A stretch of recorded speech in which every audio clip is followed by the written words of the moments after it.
The story begins with two guys lying dead on the floor, who appears to have been bitten on their neck. The vampire girl who bit them was dissatisfied, as they couldn't withstand the power of her blood. She then ordered her servants to throw them into the kitchen as ingredients. Her attendant suggests she send them to the factory for legal processing, which she accepts. She then mentions that for nurturing humans, the rule of blood needed to be artistic. Blood is the name of their race, and they search for strong humans to become their dependents, while turning the weak humans into food. She also mentions that the blood race had ruled the earth for centuries, and they no longer need blood consumption to survive, but still crave the taste. After that, she mentions Emerald City and says it was their next destination. In the morning of Emerald City, Wang Zhe, who is the protagonist of this story, gets scolded by his father for oversleeping. His father leaves angrily and tells him to go down and receive customers. Wang Zhe touches his face and acts surprised all of a sudden. He then mentions that he was 25 years old before and had a huge debt to pay, on top of his father being bedridden in the hospital. One night, after getting fired from his job, he was sitting near a riverbank completely drunk. He then saw a girl trying to suicide, so he rushed toward the girl to save her. He manages to save her, but in the process, he drowns himself in the river instead. After that, he remembers nothing, and now he finds himself in his room. He noticed the calendar and realized that he had returned to his past when he was 18 years old. He rushed downstairs and finds his dad, who was working in his barber shop. He then hugs his dad, and when his dad asks him what happened, he said that he had a bad dream. While they were hugging, the customers get irritated. His dad apologizes to the customer, but the customer threatens to destroy the place if he doesn't hurry. Wang Zhe gets mad, but his dad stops him and chats with the customer about getting a good job and mentions that in the afternoon, the pure-blooded noble, Soul Yu, will come to take an interview for a dependent. Wang Zhe gets confused after hearing the words pureblood noble and dependence. He wondered if this world was really the one he knew. Wang Zhe searches the internet and finds information about the existence of the race, blood. He was shocked by all the information as he was reading while taking a dump. He wonders if the blood family was referring to vampires, so he searches the internet and finds out that they were the leaders of mankind who possessed immortal bodies and great power. He was surprised to find that humanity was being ruled by such beings and no one was fighting back. He tries to search if a war or invasion happened in the past, but then suddenly an error message pops up and a bat-looking creature tries to attack him. He quickly turns off his phone as he was startled and wonders what was happening in his world. He realizes that his world was different from his past world, and while looking at the mirror he wonders if he changed as well. He then sees a teeth mark on his neck and thought when he was bitten and if it was by a vampire. The bite mark vanishes, which makes him confused. He leaves, thinking it might have been a blurred vision, but as he left, the reflection in the mirror turns around and had red eyes. Wang Zhe leaves for school and tells his father to go to the hospital for a checkup. He was worried for him, as in his previous life, his dad got hospitalized because of late-stage cancer. As he enters the school gate, he gets determined to live a good life, as his previous one was wasted. But a group of students calls him trash and tells him to stand aside. They said that it wasn't a place for someone like him, but Wang Zhe was confused after hearing it. They tell him to go to the other side and mentioned that it was a place for people with high genetic rank. Wang Zhe remembers that he saw something about genetic rank in his ID and finds out that he was a C rank. They push him to the other side, but then a boy calls his name and asks if he is okay. Wang Zhe remembers him and calls him Wang Cheng. In his previous life, he knew Wang Cheng in his college, but Wang Zhe was a delinquent who wasted away his life with other kids. As a result, he was slapped by society, and when he was in desperate need of money, none of his friends came forward. But Wang Cheng was the only one who helped him. At that time, he had forgotten about him. Wang Zhe then acts friendly toward him and ignores the troublesome group. He was surprised by the gathering of people and asks Wang Cheng about the commotion. He replies that everyone was gathered there to welcome Goddess Yu, who was a pure-blooded nobleman. Wang Zhe remembered that he heard something similar yesterday about becoming a family member. He then asked why was everyone eager for it. To which Wang Cheng replies that by becoming a blood family member, one gets power and increased life. A student then interrupts their conversation and said that their main goal was to get grace from Yu, as the ritual of grace was an exciting and sexy process. For humans, it was said to be the highest pleasure in the world, and as Yu was also beautiful, so everyone was really excited about it. Wang Zhe didn't understand why they were excited to get their blood sucked so badly. A row of the cars came, and Ling Lang Yu comes out of her car. Beside her were the mayor of the city, the academy principal, and some military people. Everyone was happy to see her, but Wang Zhe grabs Wencheng and tells him that it had nothing to do with them. He knew that he had to work hard on his academics to prevent mistakes from his previous life. Suddenly, a shockwave blows away many students. Wang Zhe grabs Wencheng to protect him from the explosion, and his eyes turn red suddenly. It was an intruder who launched that attack. Yu protects the mayor from the assassin, and the mayor wonders why that powerful assassin was sent there. The assassin tries to fly away, and the guards went after him. Yu then scolds the mayor for having fragile security, but she was surprised to see Wang Zhe standing, while protecting his friend. The students then start to introduce themselves, but Yu asks them why there were different genetic classes. A student then explained that humans were divided into 5 different genetic ranks, and the higher one had more compatibility to become a family member. Yu tells him that he missed 1 point, and that purebloods were different, as the success rate is always 100%. She tells everyone that in her eyes everyone is equal, and for that reason, she doesn't want to pick a loser, while glaring at that student. The dude gets depressed and tries to suicide, thinking he was a loser, but then Wang Zhe kicks off his knife and gives him a lecture about the importance of life. He was thinking that all of them should go to a mental hospital for their weird behavior. The dude gets angry for stopping him, and as he was about to attack Wang Zhe, he falls and starts crying. After that, Miss Yu walks toward Wang Zhe and touches his lips, which was covered in blood. She then licks off the blood and tells him to come over to her mansion. She tells everyone that those who were standing would be given the chance for a second audition, and those who pass will get the chance to stay overnight with her. She then leaves, and the mayor said that they have to be present by 8 p.m. Everyone was excited about the retest, but Wang Zhe wasn't that eager. Wencheng asks Wang Zhe if he has to go as well, and the principal tells him that he has no other option. Wencheng then calls the principal dad, which makes Wang Zhe surprised. The principal tells them to go with him for the process of retest.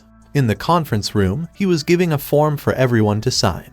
Wang Zhe looks at the form and gets surprised, as it was a life and death contract, and it says that they would be accountable for their life or death. Wang Zhe was scared to sign it because he didn't want to die. He then asks the principal about what will happen if he doesn't sign it. But the principal said it is too late to back down. He mentioned that Miss Yu personally invited him, and if he doesn't go, the consequences would be severe. Wang Zhe didn't understand why it was a big deal, but a student gets angry and tells him that if he doesn't become a dependent, then he would have no future of finding a good job. Wang Zhe was surprised to hear the information. The student tells him to have a competition with him in the retest, and says the penalty for losing is death. Everyone leaves the room while laughing, and only the 3 of them remained in the room. The principal asks Wencheng if he wanted to sign, but he said that he is weak at fighting and didn't want to go. His dad tells him that now it is too late to resign. Wang Zhe asks the principal why people wanted to go even though it was dangerous. He tells him that bloods were the symbol of glory, and no ordinary citizen could match their status. Pure-blooded nobles were the most honorable, and they had the authority to build a private army and a mansion.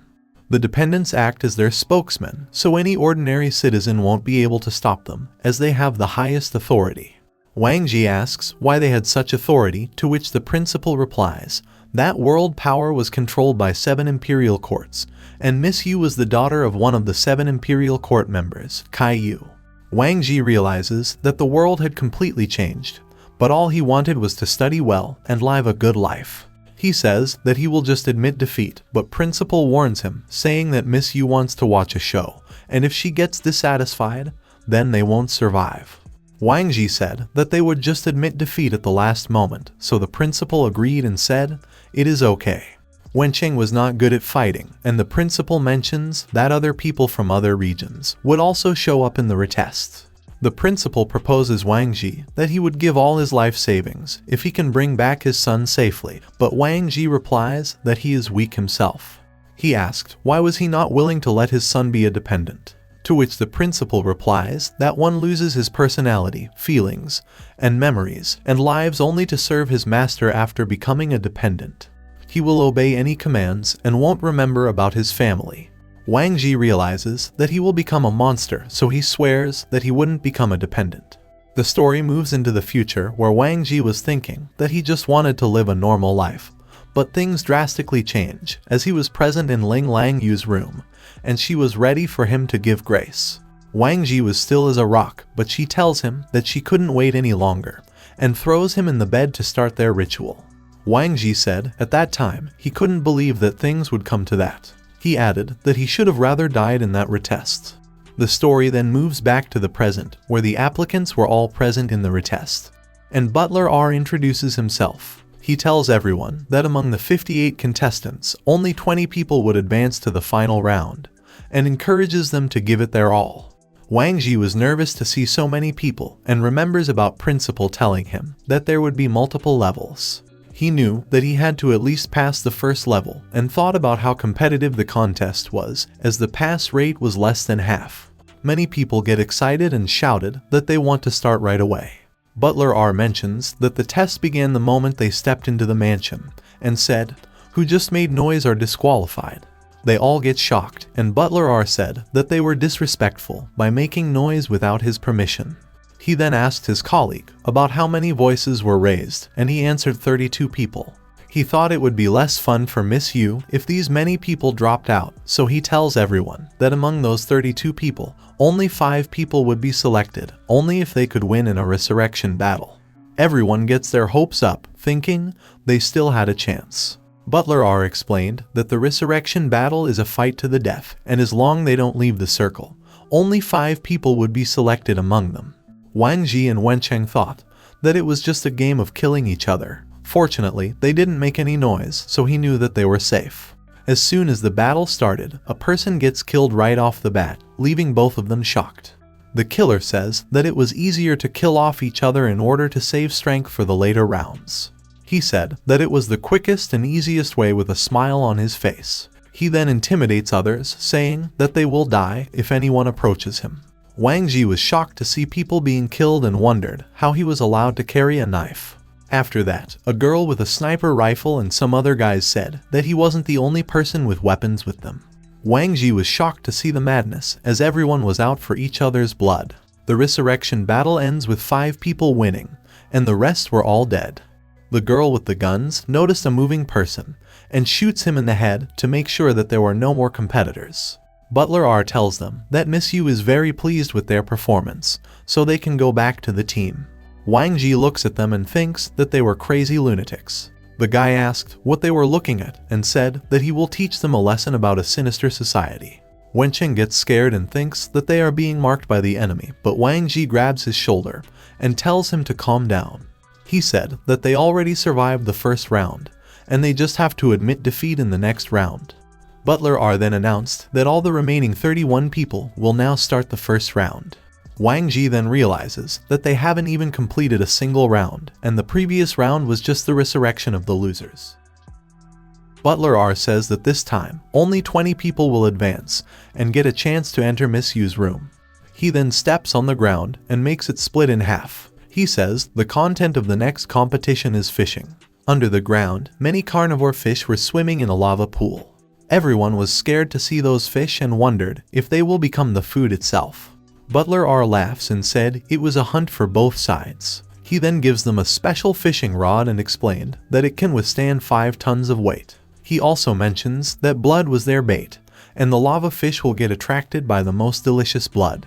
Those who won't get a bite will get disqualified, and those who can't pull up the fish will get dragged down and become fish food. The first round officially begins, and Wang Zhe gets worried if they will be able to catch those massive fish. He then grabs the fishing pole and gets surprised, as the fishing rod alone was heavy to lift. He then notices someone behind him getting a bite. The guy then suddenly gets buffed, and his eyes become red while pulling up the fishing rod.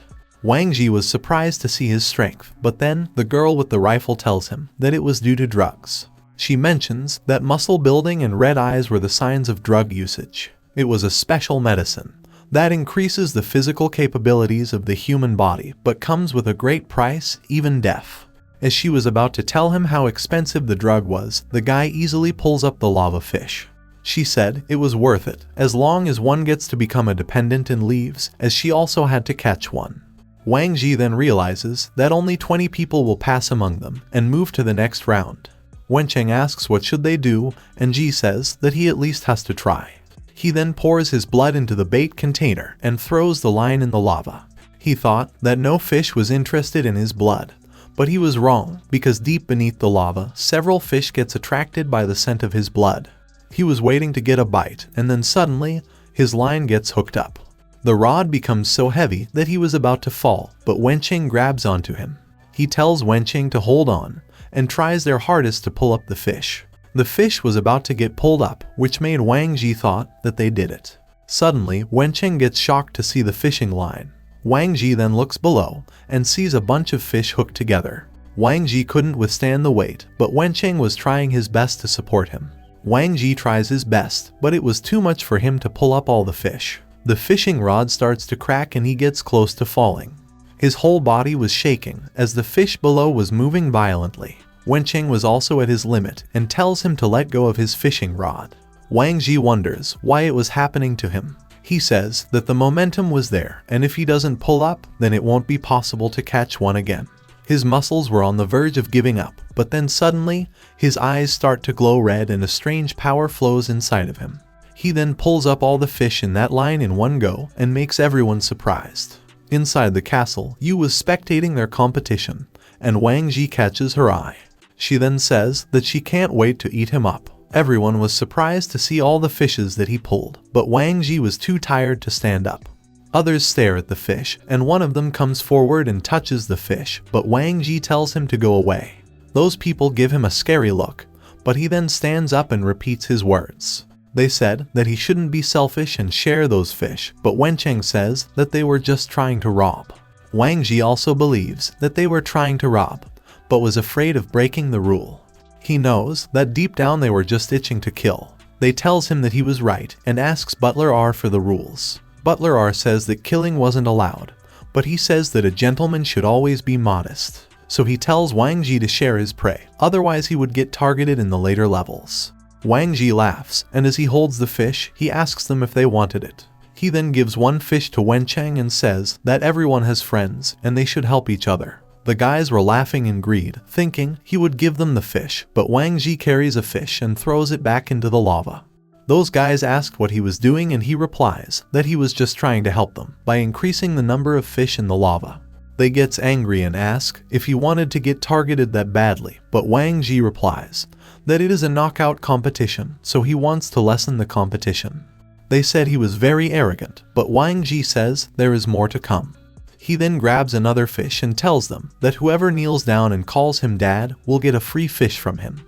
He said that they might not get a 100% chance to catch fish and tells them to think about it. He then reminds them that only 20 people would get the chance to advance, so they should hurry. Some of them were not willing to do it, but then a fat boy falls down to his knees and calls him dad. Wang Zhe gets satisfied and gives him the fish. The fat boy says that he will kill him later, but Wang Zhe ignores him and asks if there were anyone else. Wang Zhe added that as they want to give up on being human, then they should become a dog for him instead. They all gets angry at him for saying such words, but Wang doesn't care and tells them to shut up. He said that there are only 3 fish left and asks who else was going to kneel. After that, several people got the fish, but inside they were thinking about killing Wang Zhe. Wencheng says that he was crossing his limit, but Wang Zhe tells him to look at their eyes and said that right now the only thing they were seeing is the quota to become a family member. He added that he doesn't want to treat them as human beings because they are trash who attack their own kind. Wang Zhe gives an evil laugh and his eyes start to glow red. Wencheng gets a strange feeling watching him and thinks that he completely became a different person. He thinks Wang Zhe became a little crazier than before and also wonders how he was able to pull up all the fish. At that moment, Wang Zhe was thinking about the blood. He couldn't control himself and wanted to watch some blood. He thought by making them agitated, he would get to see blood, but no one seemed to be interested in fighting. He then looks at the lava fish, and all of a sudden, he stabs the fish with his bare hands. He then puts his hand inside the lava fish and pulls out its heart. Everyone gets surprised as he then proceeds to eat the heart. Everyone was thinking that Wang Zhe was going nuts and decided to leave him be. Butler R was thinking how much of an idiot those people were. He knows that eating the fish was a good thing. The exam would go on for hours, so it was the best food source and energy. He was surprised that nobody knew the fish's value and wondered if Wang Zhe purely ate the fish due to his instincts. Butler R then thought that Wang Zhe was really competitive among others. The other team then asks Butler R if they also can eat the fish. He tells them to do as they wish, and they also start eating the fish. Butler R thought that not all of them were idiots, and it was starting to get more exciting for him. Finally, the first round had concluded, and 20 people had passed. Wencheng said that many people died and many didn't get qualified. He then tells Wang Zhe that they can now resign from the competition as they have beaten the first round. But Wang Zhe doesn't respond and looks forward with glowing red eyes. He was watching the other team and saw that they were taunting him by sitting on top of the lava fish and showing off their weapons. Wang Zhe then takes off his jacket and shows them his middle finger. Wencheng gets scared and says there was no need to provoke them, but Wang Zhe replied that they were the ones who provoked him first. Wencheng said they are in a group and most of the people also had teams. There were some lone wolves as well. Wang Zhe found it strange that others were carrying weapons, so he checked the internet and found out that after some humans became dependents, they started to support their families by revealing the information of the test. Wencheng says that it had nothing to do with them. But Wang Zhe tells him to look at their eyes and said that they will target him as soon as the second round begins. Wencheng suggested him to surrender in that case, but the fat boy, who was humiliated by him, says that after becoming a dependent, he would crush his low-born human family. He then mentioned that they were the descendants of a noble bloodline and received proper education to become a dependent. Wang Zhe then realizes the reason why they were so eager to kill people and tells Wencheng that they are no longer human beings. He says that something that was not human doesn't qualify to live. The group of people laughs and said that he wouldn't even be able to take them on. The leader tells them to ignore him, and besides them, some other people gained information on carrying weapons. And look at the girl with the rifle. The fat dude tells the leader that he was the strongest among them, and tells him to not forget about his bros when he becomes a dependent. Wang Zhe then tells Wencheng to surrender before the start of the second round. But Wencheng asks if he was planning to continue. Wang Zhe says whether he wins or loses, they were going to kill him anyway, so he had no other option but to go on. He said that at least he would kill them first. Wencheng tells him that he was scaring him and deep down, he feels more scared of Wang Zhe than the other guys. He then asks what was wrong with him, but Wang Zhe says he doesn't know either, and blood was flowing inside of him. He felt hatred and knew that something was trying to manipulate him. Butler R then tells everyone that in the second round, only 3 people would get qualified out of 20. After that, he tells everyone that the content of the second round is the lost building.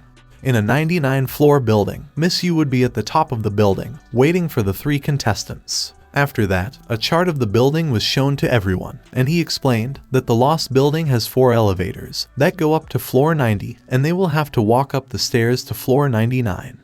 He then tells everyone to select a starting floor from anywhere between 1 to 89.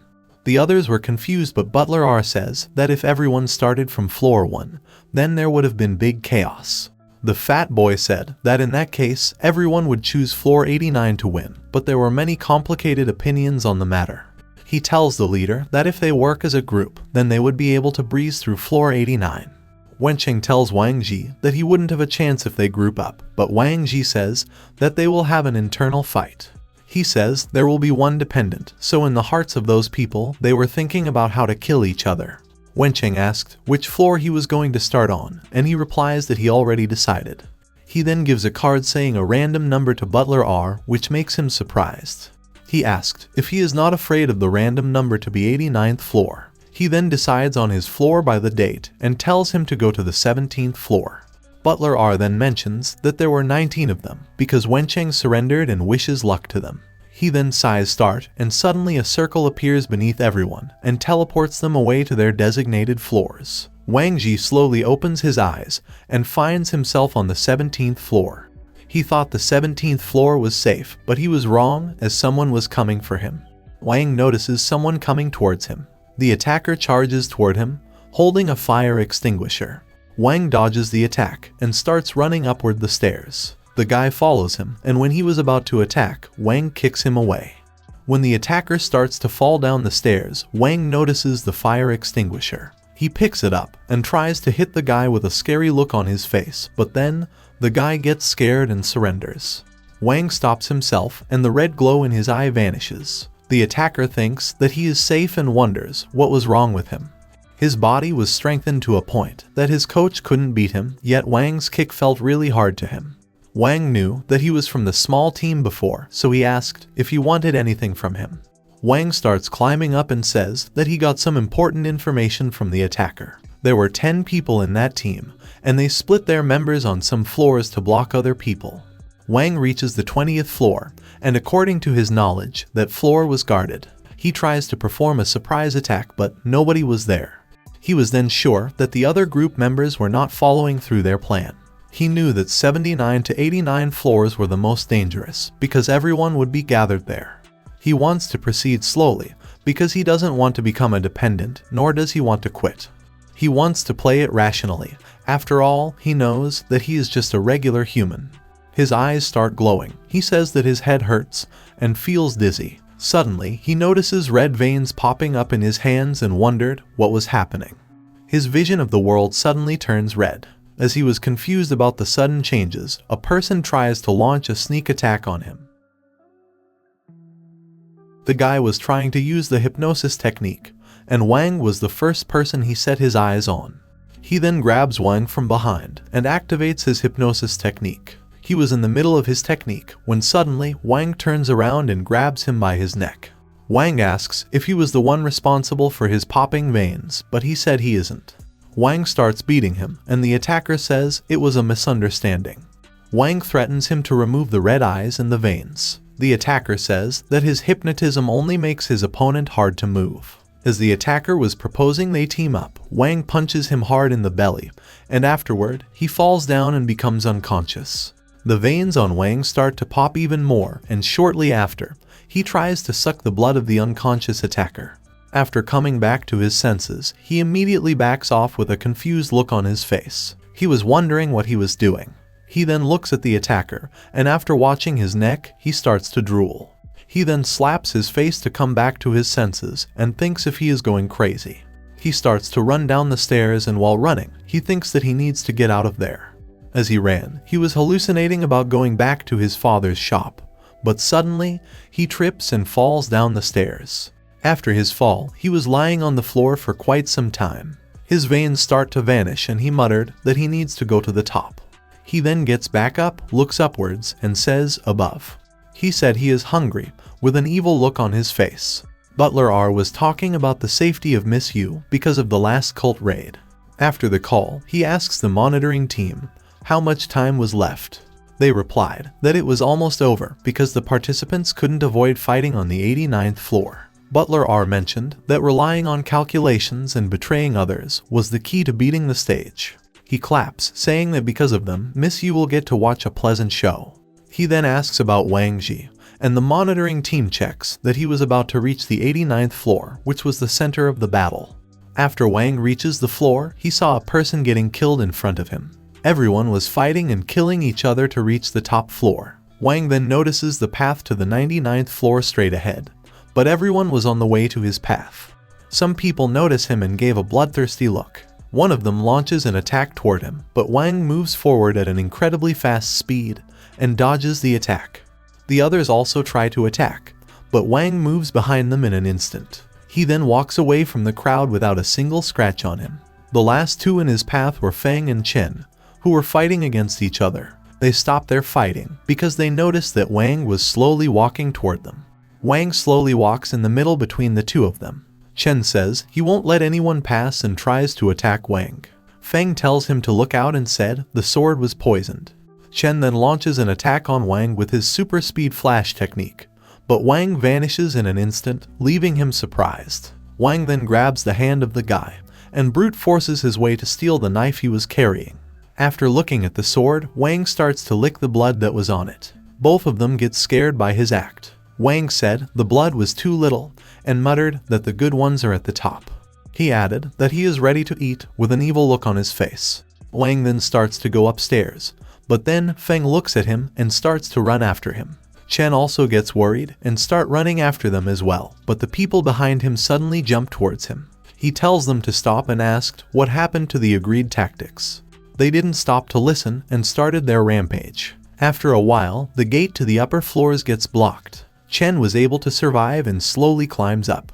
While climbing, he says that he must become a blood clan at any cost. At the top, Miss Yu gets notified about the remaining 3 participants. She said that she was satisfied with the results, and especially the fight on the last floor was the best appetizer for her. She wonders just what kind of orgasms the remaining 3 will bring to her.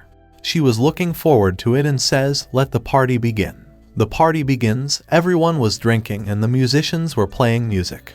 Everyone was waiting for the arrival of the 3 participants. After they arrived, everyone announced that it started. The participants get welcomed to the Wandering Ball. They were told that it was a large-scale immersive family selection scene. Chen wondered what was happening and asked about Miss Yu.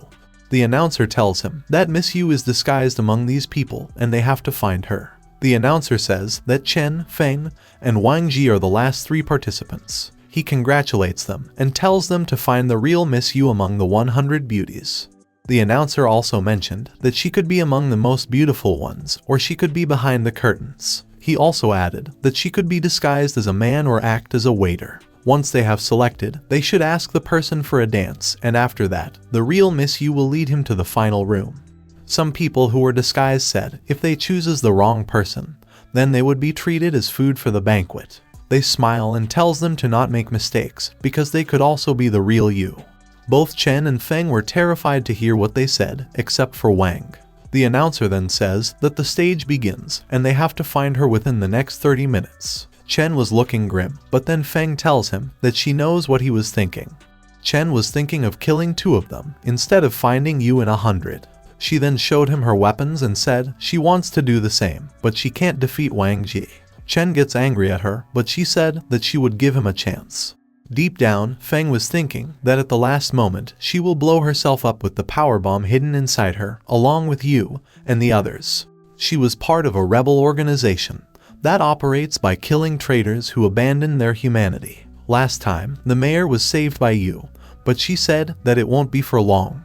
Human beings were controlled by the Blood Clan, but there was still a small group of humans who wanted to change that. She believes that there will be a turning point, and surely the fate of mankind will change. The people at the banquet tells them to not waste any time and start looking for her. One of the ladies pulls Chen towards her and tells him to judge her. Feng looks at Chen and calls him an idiot. A group of people then offers Feng to help look for Yu, but she refuses the offer.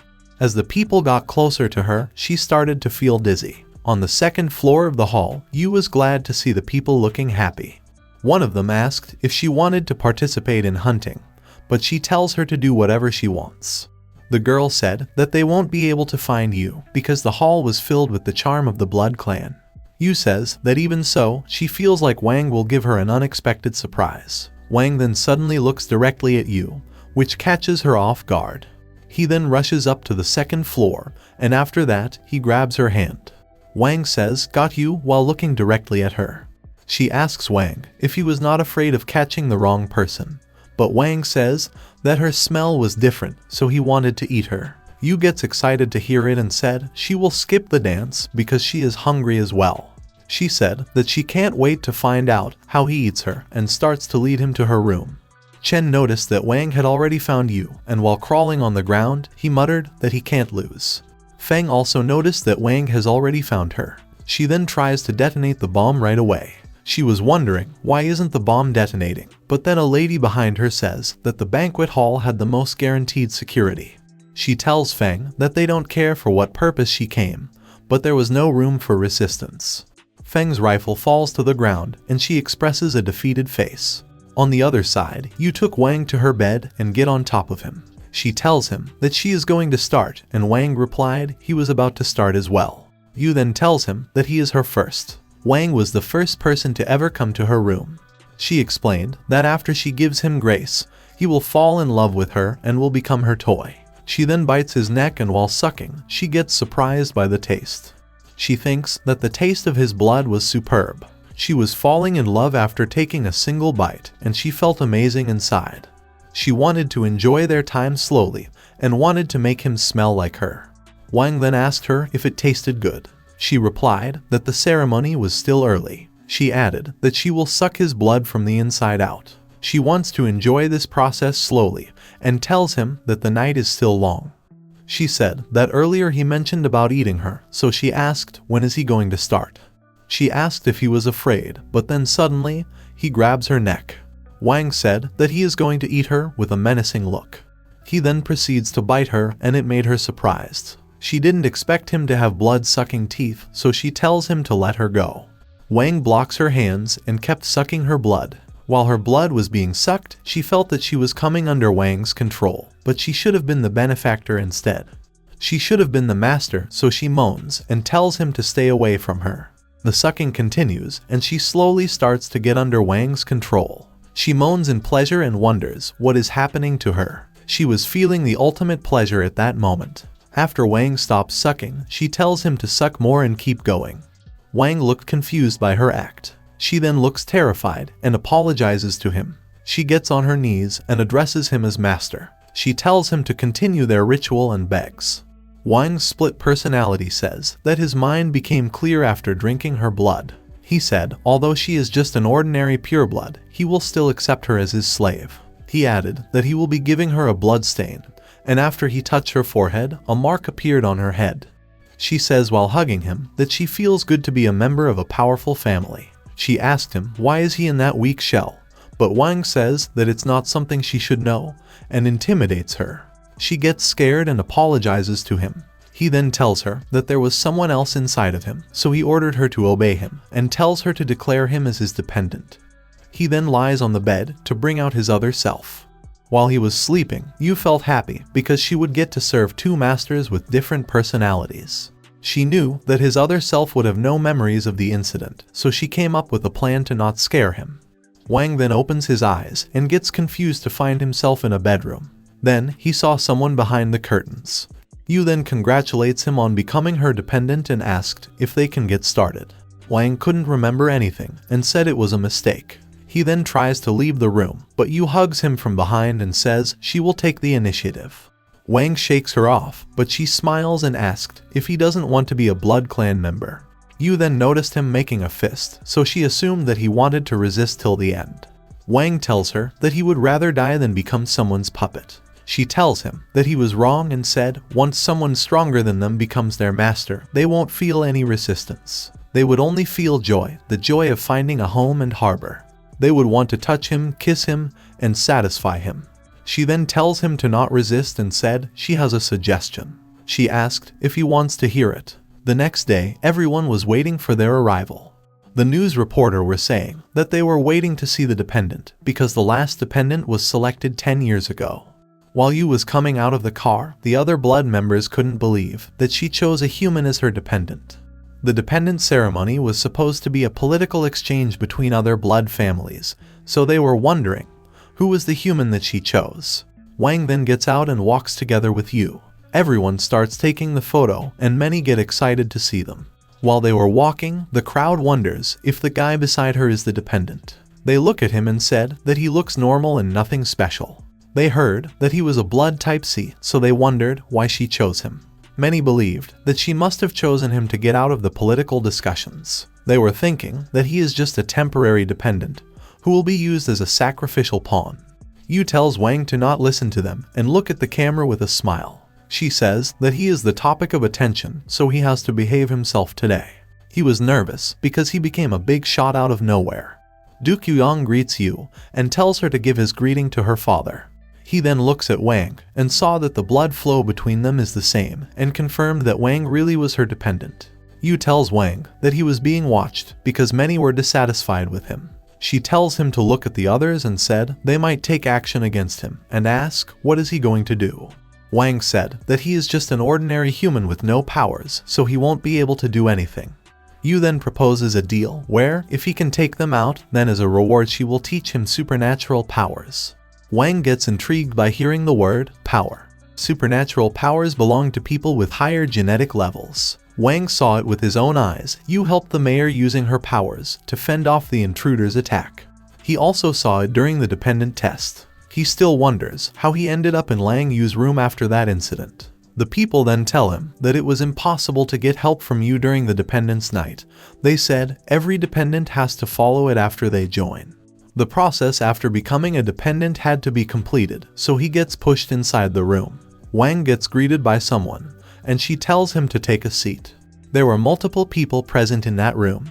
She then introduced herself as the executive officer of the dependence night.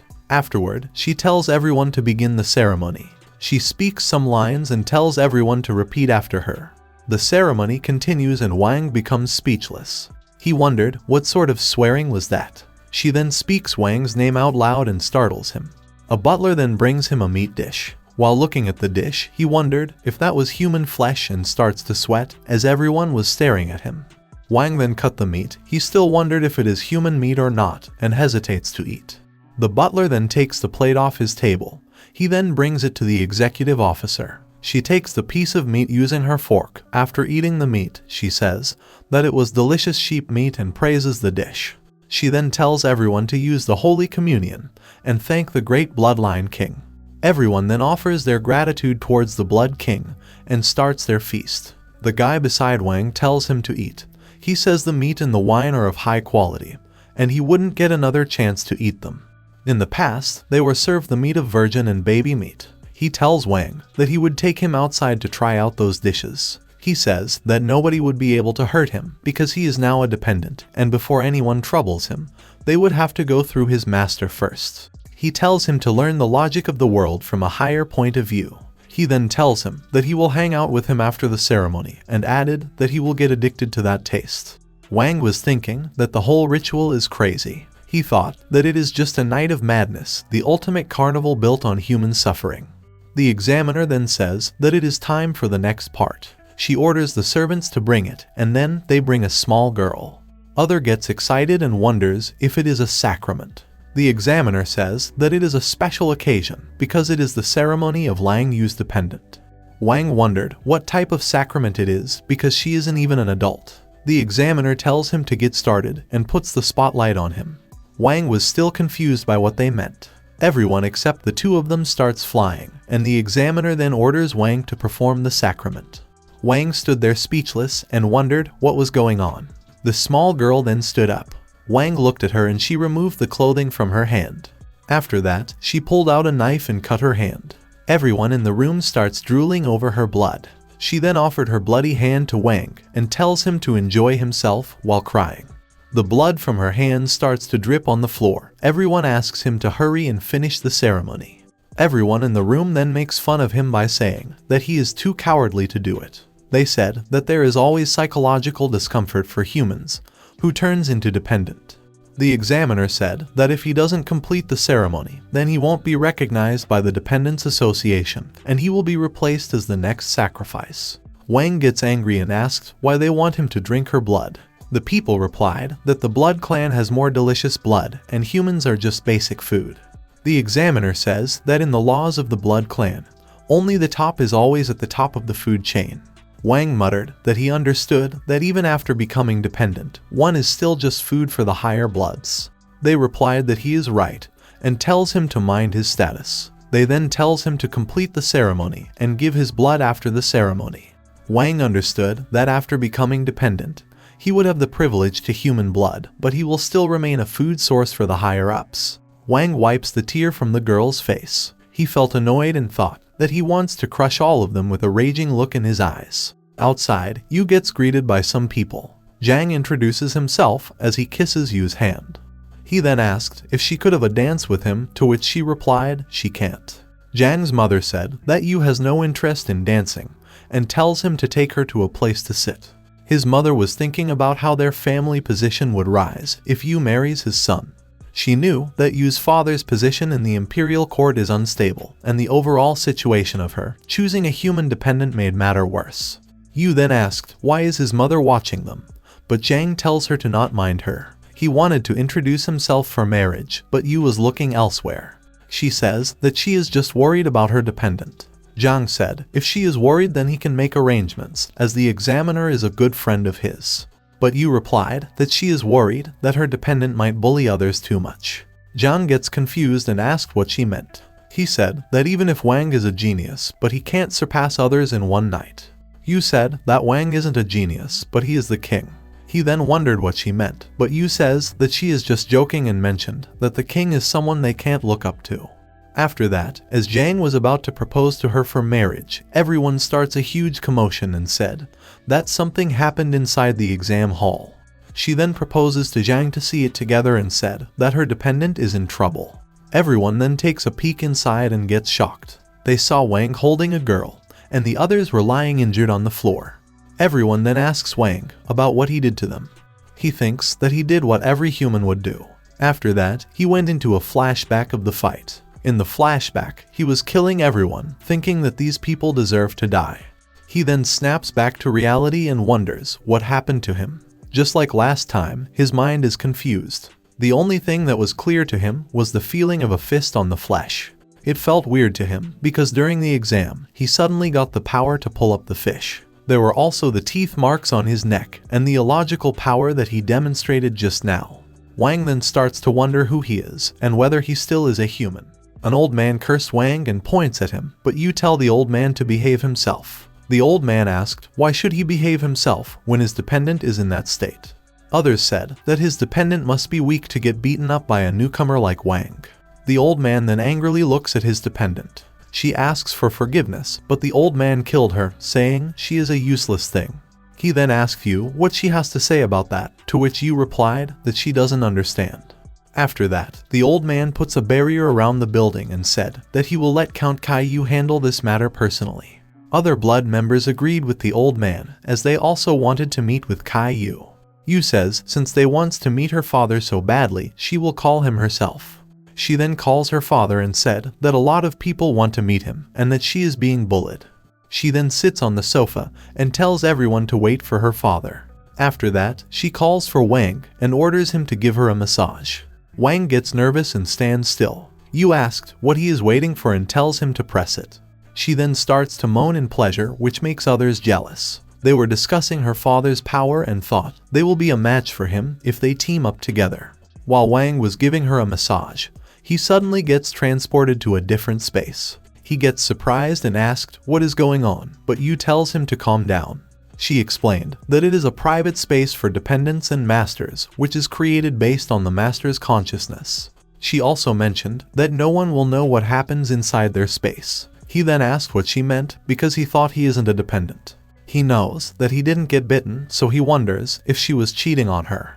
He gets depressed because now he thinks that he is not human anymore. After that, you get on top of him and said that her father will arrive soon, so he needs to cultivate. She said that she has to cultivate as only 1% of power is integrated. But Wang didn't understand what she was saying. He then tells her to get off because he thought that the people are watching them. He then yells her name, but she was drooling while looking at him. Wang thought that she is about to bite him, but Yu was channeling her energy into his body. She tells him to manage and control his energy. She tells him to think of his power as a page and converge the power. A power book page appeared, and she said that it is his power, and it is the potential stored in everyone's blood. The more the content of this page grows, the stronger he will become. He asked, why is it blank, to which she replied that she will show her if he gives her a kiss. After that, he imagines having a pen. A pen then appears and he starts imagining writing on the paper with that pen. After he finishes the writing, a surge of energy forms. A refrigerator forms from his writing, which makes him clueless. He asked, why is it a refrigerator, but Yu says that she will teach him only if he kiss her. Although he didn't understand why it is a refrigerator, at least there is a change. Yu said that the power of an ordinary person is a font or an image, but she never saw a direct 3D visualization. She then thought that Wang is really worthy of being her master, but she didn't know what a refrigerator is supposed to be. She thought that it might be a bit dangerous. Outside, the old man noticed that Wang is looking different than before. After that, lightning starts to strike outside, and everyone says that here he comes. From the lightning, a person appears. He then blasted through the barrier and entered the building by breaking through the rooftop. Everyone gets surprised because it was none other than Kai-Yu. The old man was surprised that he was able to break through his barrier, but Kai-Yu thought that it was paper. He broke the castle because it looked unsightly to him. He then starts bleeding his eyes because he thinks everyone present there looked ugly. The old man gets angry and tells him to not offend the emperor. He replied that he likes to be straightforward and said that he wants to leave this unsightly place. After that, Yu hugs him and he says that seeing her made his mood rise. He then noticed something and tells Yu that her blood felt different than before. He then asked her the reason and she says that it is because of her dependent. She then brings Wang and tells him to say hi to their father. After that, Yu grabs his shoulder and says that he looks ugly and asked if she can't switch her dependent. The old man gets angry and tells them to stop their family comedy. He then complains about Yu and asks for compensation, or he won't let him get out of his home. Then, a big explosion appears and the house completely vanishes. Yu then asked him if he wanted to change the line. Count Yu's battle rank is Xingyao 2, but the people who were present there had the battle rank of Xingyao 5. The people shouted that they will make him pay for his arrogance with their numbers. Yu then laughs and said that trash like them don't know the height of the sky. He then gathers the rebels around him by using his power and makes them scared. The old man tries to use his protective shield but fails as a boulder hits his back. Others try to run using flash but fail as they get pounded by the boulders. After a while, everyone was injured and was lying on the floor. The old man was in awe of his power as he didn't think they would lose despite the number advantage. Yu then tells him that if they had won by using numbers, then the blood clan would be wiped out long ago. He says that pure blood is noble and the mixed blood can never match them. The old man then threatens him by saying that he will report today's incident to the emperor. Yu then suggests he kill off everyone for leaving no evidence, but Yu replied that killing disgusting beings like them will give him nightmares. He said that they can tell the emperor if they want, and mentioned that he used to beat the sub-emperor when he was young. Wang then noticed the human girl lying on the floor. He was glad that she didn't get any injuries. Yu said that she was a beauty among the ugliness, so that's why he protected her. At a corner of the debris, some reporters witnessed all that happened. The next day, news spread across the country about Wang and the incident. On the other hand, Yu welcomed Wang back and asked if he took care of it. He wanted to escort the human girl to her house, but she declined and tells him that it might not be convenient. She then asked why didn't he escape, to which Wang replied that he would be caught anyways. He then asked what is happening to his body, but Yu said that he has to meet her dad first. Yu was waiting for Wang. He then gave him the option between life and death, but Wang was clueless. He then tells him to put on masks and said that he cannot stand his ugliness. After Wang puts on the mask, Yu felt comfortable. After that, Yu was discussing going somewhere with her father, but Wang was still clueless. She tells Wang that they will be going to the holy city. Yu said that he has to leave because of the incident, to which Yu was worried. He tells her to not worry and said that he and the emperor are besties. After that, Yu tells Wang to get ready in 5 days. Wang asks if it is mandatory, to which Yu said if he wants to remain an ordinary person. She then leaves, but Wang forgets to ask her about his body and his powers. Suddenly, Wang's mobile rang and when he received it, he heard the voice of someone asking for help. He knew that it was Wenchang's voice. Wang rushed towards the school building in hopes of knowing what was going on. He was wondering why there was no security, and when he tried to knock on the principal's room, there was no answer. He walks into the room and asked if anyone was there. He then searched the whole room but didn't find a trace of them. After that, he finds a photo of Wenchang and the principal.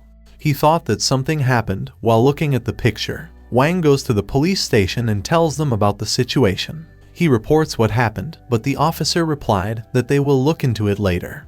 Wang gets angry and said that they should help as they are the people's police. The officer said that if it is a case related to the blood clan, then they would have looked into it immediately. Wang gets angry to hear it.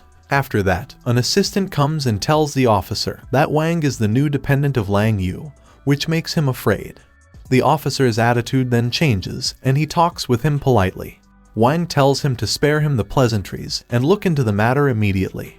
The assistant then whispers into the officer's ear about something, and after that, he says that he can't do it after all, as the situation is related to the blood clan. He said that it concerns everyone who participated in the retest and their families. Wang gets worried about his dad and calls him to know if he is fine. He was relieved after talking to his dad, but he wondered why Wenchang's family is being attacked instead of his. Butler R then appears and tells him that because he is protected, He said that it happens all the time, and since Wencheng was a commoner, he is being attacked instead of him. Wang angrily asked him about the importance of dependent, and the butler R explained to him in detail. He also mentioned that Wang is also hated in a way. Wang said that the most important to him now is the safety of Wencheng. Butler then tells him about Wencheng's location and said that they will follow any order he gives. Butler said that identity is power and asked what he wants to do. Wang said that he wants to save Wencheng. In a certain place, some blood was laughing about Kai Yu as he was summoned by the emperor. They were also angry at Yu for choosing a commoner as her dependent. In a corner, the principal was being beaten by the servants of the blood, and she tells them to not kill him. They were about to call it a day, but then suddenly they felt something.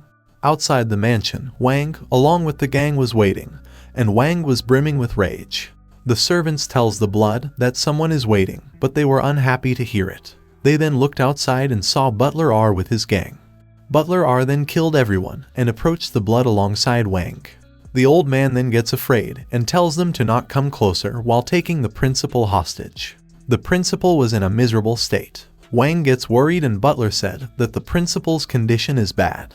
The girl then threatens him using the emperor's name and asked Butler R why he let Wang command him. He replied that all the authority is in Wang's hands as the master of their house isn't present. He tells them to beg for mercy in front of Wang. The dependent girl gets hesitant, but her master starts to beg for mercy. The dependent girl then tells her master to stop, but she gets slapped in the face. The old man said that he will return his principal along with his friend. Wang tells him that if Wencheng dies, he won't let him live. The old man then takes them to the basement and said that Wencheng is at the other side of the door. He opens the lock using his powers, and the door opens. After that, he welcomes everyone inside, but Wang tells him to lead them. Wang gets surprised to see Wencheng in a coffin, and as he was about to run toward him, the old man shuts off the path behind Wang and trapped him inside. Butler R and his companions were panicking outside the door. He knew that Wang will be facing a veteran blood clan, who cultivated to the 3rd level. He smiled and thought that Wang will die, but still there was a strange feeling. The old man then pours his drink and said he likes surprises, and it is his surprise for him. Wang grit his teeth and runs toward Wencheng. He looks at Wencheng and finds out that he was bitten. The old man said that it is the 2nd surprise, and he was planning to control Wencheng to kill his own father. He said that his plans are ruined, but he still enjoyed the look on Wang's face right now. He then flicks his finger and said, "Let the game begin." He tells Wencheng to wake up and start a new surprise for him. He also mentioned that he wants to know who is stronger among his and Yu's dependent. Wencheng attacks Wang, but Wang tells him to wake up. The old man said it is useless because Wencheng is now his puppet. He then orders him to tear Wang into pieces. Wang then remembered the Wencheng from the past and curses the old man. He shouted that this world and they all are garbage. The old man replied that human beings are trash and their fate is to become their dependent. He also said that if he kills him now, then he won't be punished because, after all, he is just a dependent. He said the game is over and order Wencheng to use that trick. It was the inheritance move that he got from the old man's blood genes. The move is called Berserk, which increases the user's agility damage by 300% after inflicting self-harm. The old man tells him to quickly finish Wang, as the move will only last for 1 minute. After that, Wencheng pierces Wang's body using his hands. The old man laughs with joy and said, "It is awesome." Wencheng then starts crying, and Wang said, "So finally stopped." He said that he finally caught him while hugging him. Wang then tells him to not worry and said, "It will be over soon," and proceeds to bite his neck. Wang bites his neck and starts to suck his blood. The old man starts laughing because he never saw a dependent trying to unmark the mark of a pureblood. A few minutes ago, Wang went inside his dependent's space in order to figure out something to win against him. He then remembered his power, which was the refrigerator. He still didn't know how to use it, and it was becoming late for him. Suddenly, Lang Yu appears in the space and makes him surprised. She knows that only Wang could create such a powerful space. For ordinary people, it was 10 meters, but Wang didn't know how powerful his dependent space was. Wang then asks Yu what should he do, to which she said she will tell him after a kiss. She then laughs and says she is just joking. She said that she can't help him open the refrigerator as it is his own power, but she tells him to grab Wencheng and make him into his own dependent. She said that he will be able to override control and it will be the best result. She tells him that she will teach him how, but she knows that Wang's control is superior and it will be a piece of cake for him. She added that there is no time, so he has to either mark him or kill him.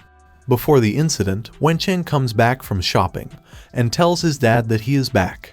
He then tells his father to not sit for a long time, but his father asked what he thought about his writing. Wencheng looks at his father's calligraphy and said, "It is wonderful." He then asked if he doesn't get bored of writing the same thing every day, but his father replied that the laws of heaven, earth, and humans are in danger.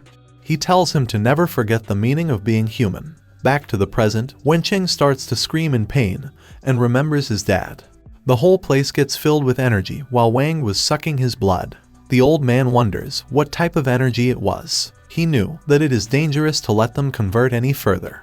He realized that he had to kill them, so he rushed toward them and launches an attack. He felt that the attack didn't connect as they moved away from it. He then looks at Wencheng and saw that he was putting Wang on the ground. He starts to laugh, but then he coughs up blood from his mouth. He noticed that his link to Wencheng broke and said that it is ridiculous. He tells Wencheng that he won't be a match for him as he is pure blood and Wencheng is a dependent.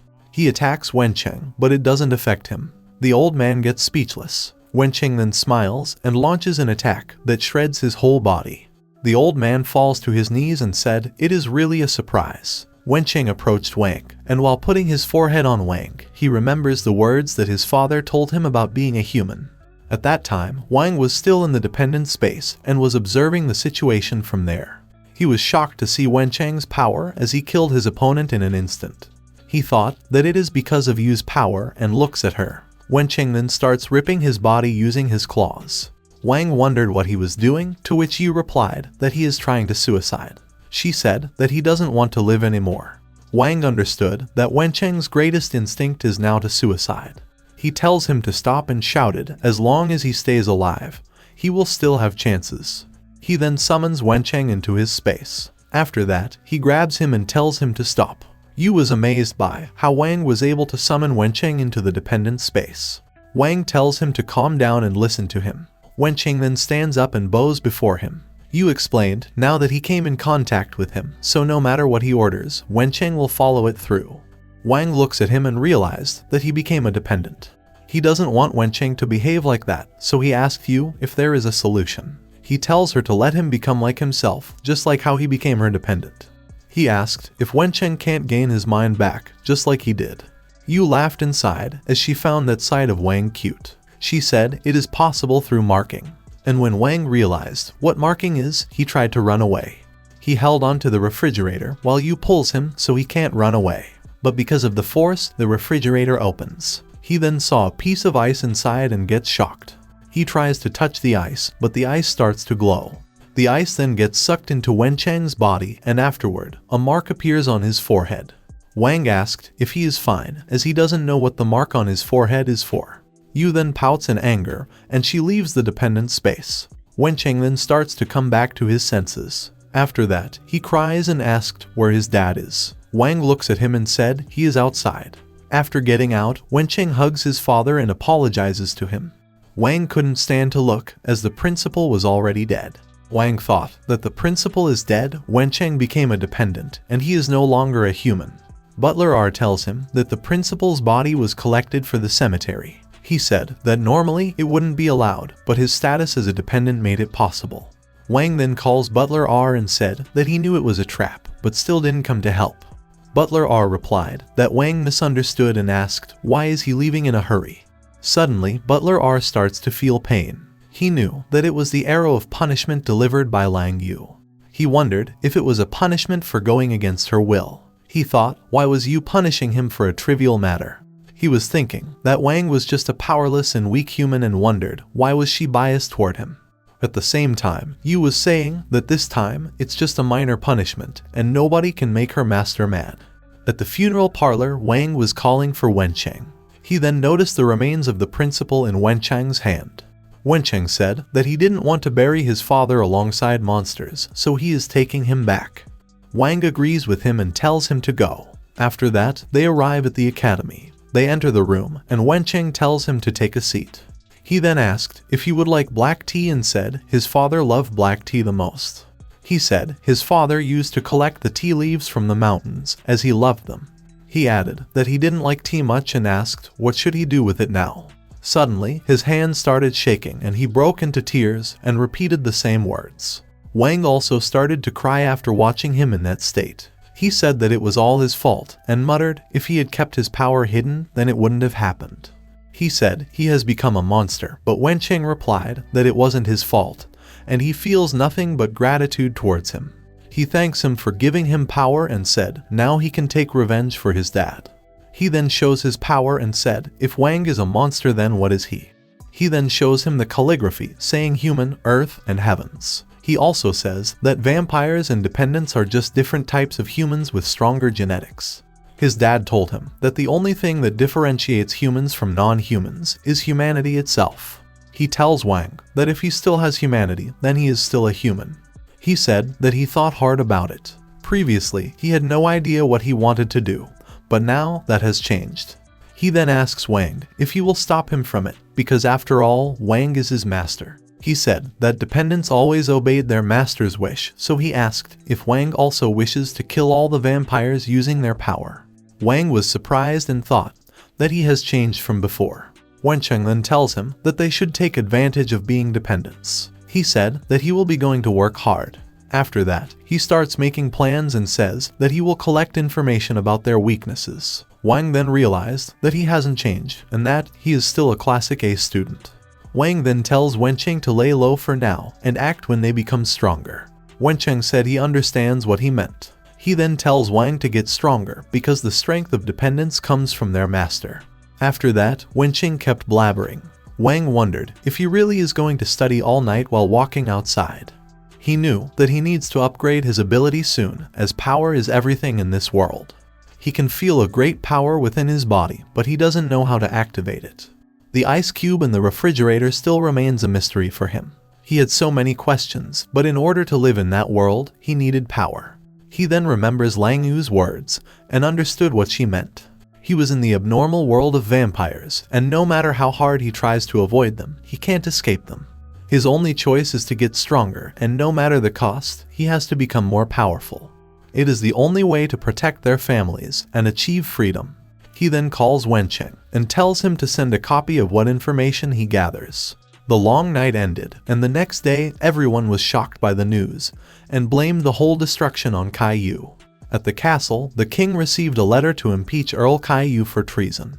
The king then gets angry and said that in 3 days, the 7 kings meeting will be held. He tells his servants to inform Caillou that he must attend. At the hospital, Wang brings his dad and tells him to do a health checkup. He was then thinking about his situation and about Yu.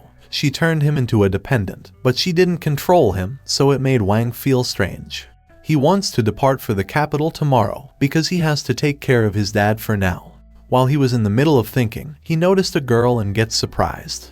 It was the little girl from the dependent's night. A fat person appears behind her and tells her to stop. Wang recognized the fat person as he is the mayor of the city. He realized that the mayor is the girl's father and wondered what type of genetic mutation it is. The mayor also sees Wang and stares at him. The girl then tells the mayor that Wang was the one who saved her that night. He then thanked her daughter for telling him. After that, the mayor said he didn't know that his daughter was offered as a sacrifice, and he wanted to thank him for saving her, but couldn't do it because of the authority. Wang was confused about why his daughter was abducted, because not only is he a strong fighter, but also the mayor of the city. The mayor then said that the answer is simple. He said that they are vampires and he is just a simple human. He then suggested Wang to not go to the capital in a silent voice. He said that it is a trap because the king wants to get rid of Caillou. After that, they say their goodbyes. Wang looks at the face of the mayor and gets reminded of the words he said to him a few minutes ago. He then gets his phone to warn Yu about the situation. He messaged her, but she gets happy as he is concerned about her. She texted him back that she couldn't resist the urge anymore and wants him to come to her room tonight. Wang's dad saw their conversation and tells him to do it in moderation. Wang tells him that he misunderstood, but his dad kept blabbering about his young days. He said that he is going back to the shop, as after Wang became a dependent, their shop is the new internet sensation. Wang wants to help out, but his dad tells him to learn skills and study hard, as he has become a dependent now. He then wishes him all the best and said, no matter what happens, he will be waiting for him in the little shop. Wang tells him that he is going to do his best. His dad then takes a picture of them together. He said that his photos can be used as marketing decks in his shop entrance. Wang knew that in order to maintain his current lifestyle, he needs to get stronger. He then wondered if Lang Yu noticed the danger beforehand. He wanted a shortcut to becoming strong, as he wasn't sure if he could protect himself in the capital. A girl then hands him a martial arts poster and asked if he is interested. He then goes inside the martial arts academy. He noticed that the equipment around him was gym equipment and wondered if the gym of this world is called a martial arts academy. He then noticed some people who were boxing in the ring. While watching, he thought that they are being too aggressive. A boxer then calls him a rookie and said he looked familiar. He then asked him if he would be interested in having a match with him. Wang refused and said he is busy, but the boxer said that people come to the martial arts academy to get stronger. He tells him that he can't get stronger without fighting, and calls him a coward. Wang then asked what will he get if he wins, and what happens if he loses. The boxer replied that Wang could never beat him, and if Wang loses, then he has to buy his personal training course. After looking at Wang's reaction, the boxer asked if he has any problems with him being his master. But Wang replied to him with all due respect that he looked weak. The boxer gets angry and said if he defeats him, then he will convince his master to teach him. His master is the one in the poster around the academy. Wang wondered if it is some sort of an elaborate scam. The girl then asks the boxer if he is agitated by his past sales performance. Others said that even they couldn't get to train with Master Zhu, so there's no way he will give Wang a chance. But the more Wang heard it, the sketchier it looked to him. Moreover, he knew that everyone present there are humans, so he wondered if they could even go up against vampires. He thought this martial arts academy is only for physical fitness. But still, he accepts the challenge, but he gives him a condition that after the fight, the boxer has to give him a free ability assessment. The boxer gets annoyed because Wang is interested in his assessment more than he or his master teaching him. After that, Wang enters the ring. He was given a pair of boxing gloves with some numbers, so he wondered what the numbers on the gloves are for. The boxer tells him that it is for the punching force measurement. Wang then noticed that the protective materials are special, and even the barriers were made of steel. He then realizes that it is the martial academy of a world with genetic abilities. The girl then acts as the referee and tells them to get ready. The guys started to make fun of the boxer and tell Wang to look out for his tricks. Wang stares at the boxer intensely. As soon as the match starts, the boxer lands a punch, but Wang dodges it. He then used force on the ground to jump himself above Wang's head. Wang then blocks the punch of the boxer with ease, which was 299 power. Everyone was surprised because that punch had the power to break through wooden planks.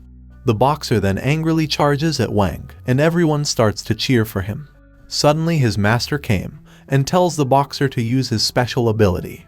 The boxer replied that he can't use special abilities on a rookie. Zhu then tells him that he is not observant enough. He then asked if he still hasn't realized that Wang was able to block a punch of 299 power with ease.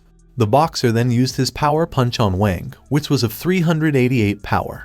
Wang realized that the punch looked powerful, but he still wanted to see if he could block that punch. The boxer then lands the punch, but Wang dodges it. The boxer tells him to quit dodging, but Wang said that he didn't mean to dodge, but he doesn't know how to activate his special ability. Master Zhu then tells Wang to imagine that he poked a milk bottle with a straw and sucked the power from the milk and absorb it into his stomach. Wang was clueless about what he was trying to say. Zhu tells him to imagine and focus. Wang then imagined opening the refrigerator. He knows that it can't be opened with a straw, so he imagines opening it with a drill and starts drilling the refrigerator. The refrigerator crack opens a gap, and from that gap, power starts to come out. Wang knew that he could control it, as it was just a thread of energy. He then imagined absorbing it and becoming successful.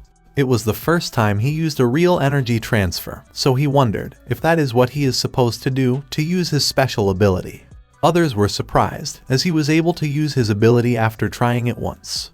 The boxer gets scared and wonders if that fight should go on. Master Zhu then tells the boxer to use full force, so he starts to charge it up.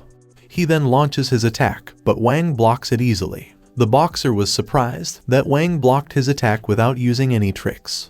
Wang then clenches his fist and said, "It is his turn now." Master Zhu then instructs Wang about how he should punch. Wang attacks with his special ability and sent the boxer flying with a single punch. Everyone was surprised to see it, because the punching power was 688.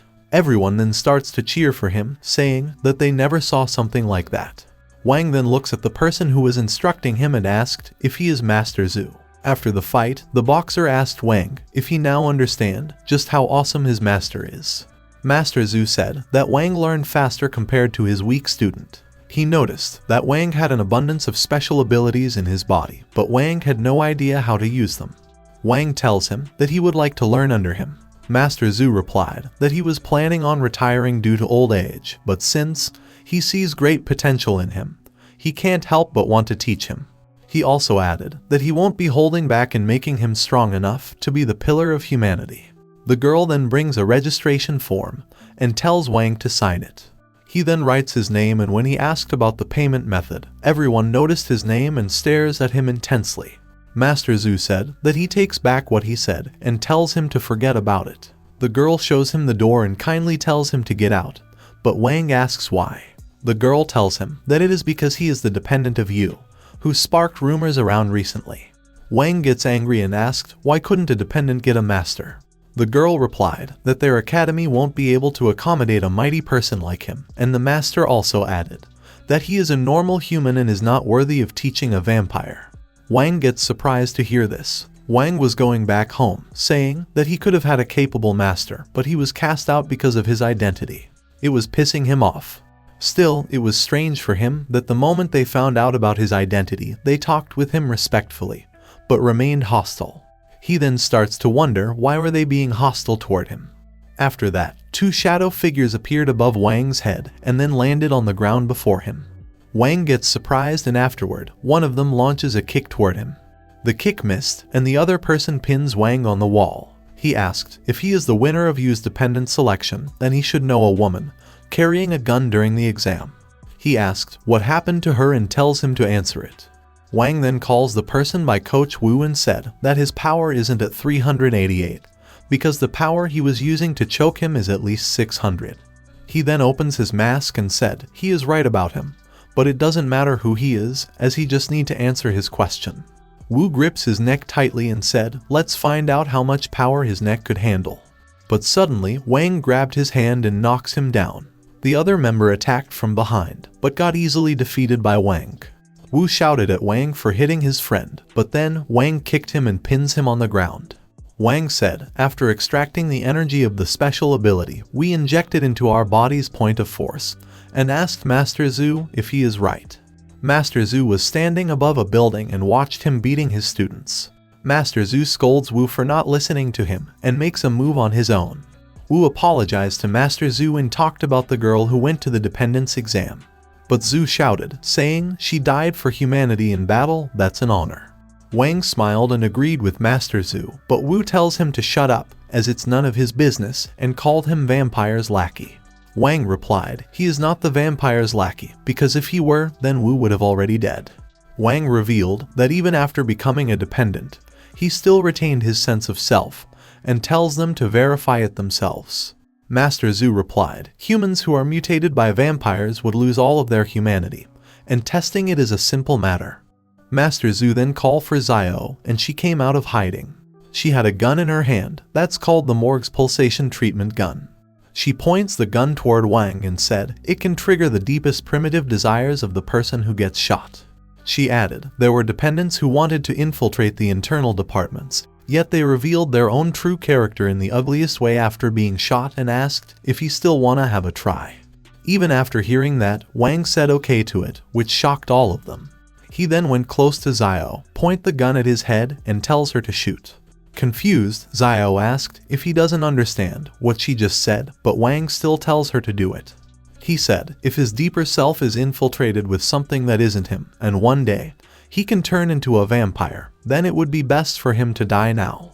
Master Zhu asked Wang if he is not worried that they made this all up, and this gun might not have any ability to verify or differentiate humans from vampires. Wang replied that from what he observed, they are all true warriors. In this world, they are respectable people, so Wang thought that it's much better to die at their hands than become a vampire. That's why Wang believed that none of them have a reason to lie to him. Zio gathered her courage and shoots Wang in the head, saying, "Humans will never stop fighting back, it's their belief." After the shot, Wang falls on the ground, and Master Zhu tells Zio to stand back, as he might transform. All of them were prepared, thinking he is going to attack them soon. At the same time, Master Zhu used his body as an energy vessel, and with the pulse column, he was checking the reaction of the blood. And then, a smile emerged on Wang's face, and he woke up with a thirsty look on his face. They shouted that he lose it, and he actually is a vampire. Wu tells everyone to stand back and wait for Wang to self-destruct. The other member gets scared and said Wang was supposed to lose control, so why is he still coming towards them? Zio tried to shoot Wang again, but before she could fire, Wang snatched away the gun from her hand. He then praised the gun, saying, "This advanced gun is very cool," which shocked the others. Wang said this gun is very effective, as it took him out for a moment. He asked if this technology in the gun is the same kind of equipment as the one Master Zhu is using. Master Zhu asked Wang, how is he alright? Wang replied, he already said that he's a human, but the other member said he is lying, and he must be a new kind of vampire species. But Wang tells him to shut up and asked Master Zhu if he can listen to him. Suddenly, Wang's phone started ringing, so they all thought that Wang used his cell phone to counter their pulse device. They then start searching his body and took his phone from him. The call was from Wen Cheng, and as soon as they picked it up, Wen Cheng shouted that he found it. He said, there is an academic thesis, and it's the method to kill all the vampires. Wang then tells Wu to believe him now, because there is no way a vampire would research the methods of killing himself every single day. And while the other three were in a complete shock, they heard Wen Cheng asking Wang to get into his dependent space. Wu then said, so this guy is his dependent, so there's no way they would believe him. After a while, the dependent Wen Cheng looked at everyone with a confused face and said, so these are your friends from? But before he could even finish, the dependent Wen Cheng was shot right in the head. And then, just like Wang, the shot didn't affect him at all, and he asked if this shot was some new form of greeting. Then suddenly, they all started laughing, leaving Wen Cheng confused. Wang then whispered to Wen Cheng that they found themselves some allies, and they are no longer alone in this. Master Zhu said, in the past 100 of years, humans have always fought back.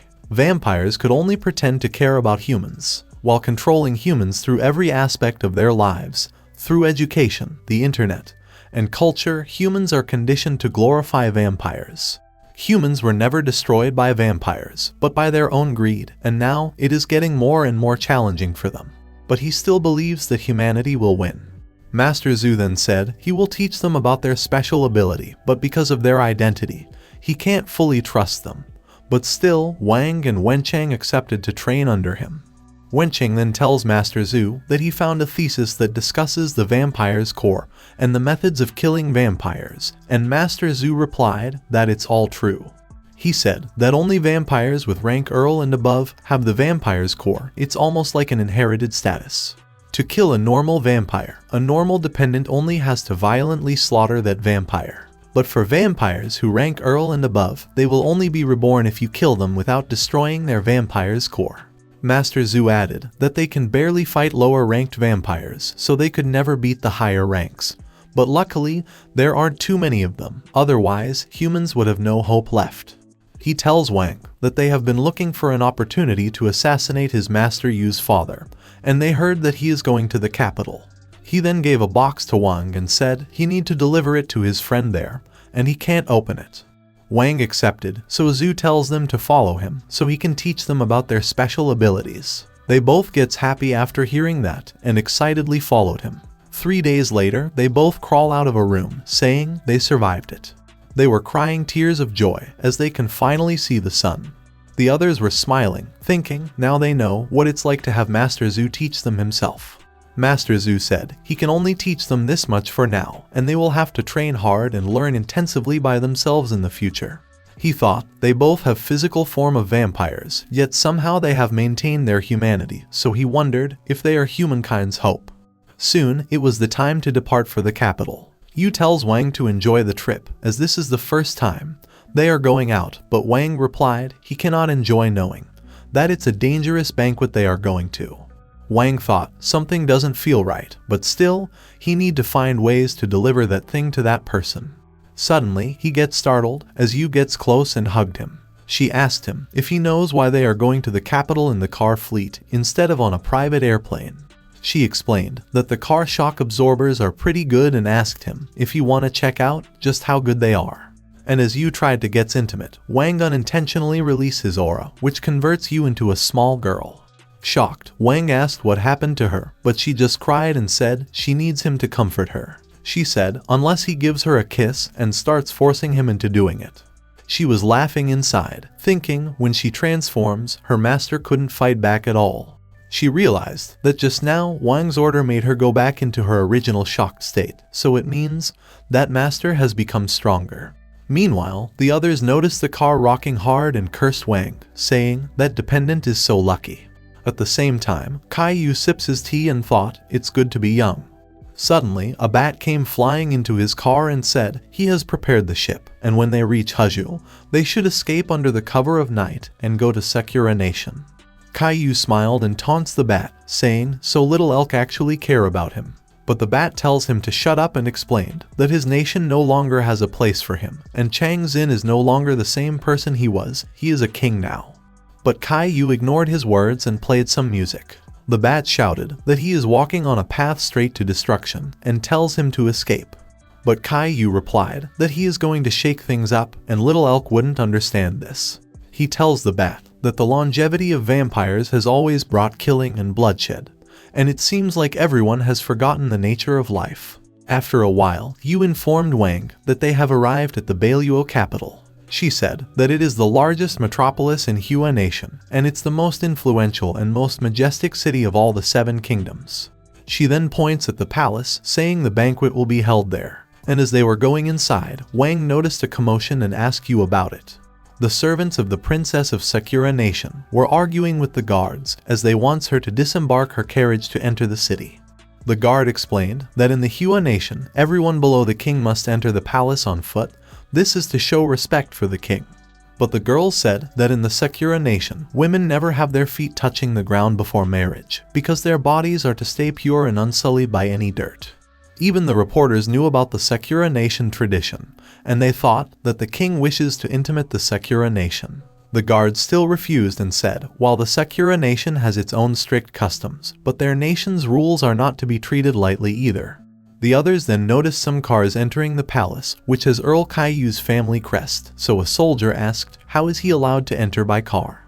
But his senior replied that they never allowed this, but Kai-Yu never cared about the rules. One time, he got out of his car and blew the palace gates. Ever since then, no one has dared to stop him from driving into the palace. The reporters thought, now that King has summoned Kai-Yu, then things are going to get interesting. At the same time, the maids were angry, because the guards are humiliating their princess. The princess tells them to calm down, and was ready to go by foot, but then, Yu asked the princess if she wants to get in her car. She said it must be inconvenient for her to disembark from the carriage, just to attend to the king's summons at the palace. So she suggested her to hop in and ride with her into the palace, and this way, she won't be humiliated either. One of the maids suggested the princess to head back, as they shouldn't condone such awful treatment. But the princess replied that she promised her father that she'd help him with this, and so she agreed to go with Wang and Langu. The reporters quickly take photos of the scene, saying the princess had to piggyback on Kai-Yu's glory to enter the palace. This is going to be the hottest international headline today. One of the maid was so angry as the Hua Nation humiliated the Sakura Kingdom, but the other calmed her down and asked if she is trying to disrupt their king's plans. The princess then thanked Yu for helping her and said if she needs any help in the future, then she can ask for it.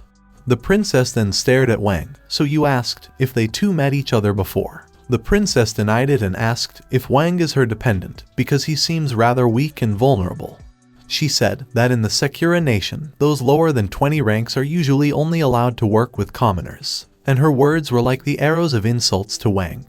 But Yu said that the Hua nation and Sakura nation have different preferences as they like to raise their dependents. She said, nurturing and training a weak and vulnerable dependent into having strong combat powers is more fulfilling. The Princess Kyoheim smiled and said she now has a better understanding after hearing the explanation. Yu then asked Kyoheim for a favor that was to give some of her Sakura scent to Wang. Yu said, it is widely known that teenage girls of the Sakura nation carry incense from a young age. To prevent their scent from being tainted, they made the rule of prohibiting unmarried royal women from touching the ground. The Sakura scent not only contains powers, but it also helps to freshen up your Baron, maintaining one's beauty and promoting one's training process. That's why anyone who marries a royal woman from the Sakura nation is highly envied by everyone else. Princess Kyoheim thought, that's also the reason why women of the Sakura nation are treated as mere gifts, just like herself. She knows that soon her Sakura spirit will be damaged and her scent will be polluted, so she decides to gift some part of the scent to a kind person there.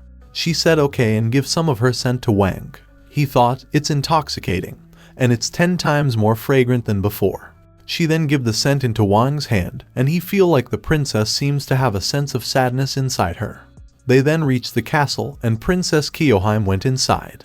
Yu asked Wang about the spirit, and if he is aroused by the spirit as well. She tells him to pursue her, and if he could obtain her entire Sakura spirit, then his powers would increase to the next level. Then a guard announced for Kai-Yu to enter the hall. The bat was still telling him to not enter the palace, but Kai-Yu shake it off.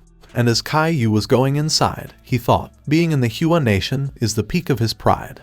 But suddenly, he started crying tears of blood and said, that newly built tower is such an eyesore.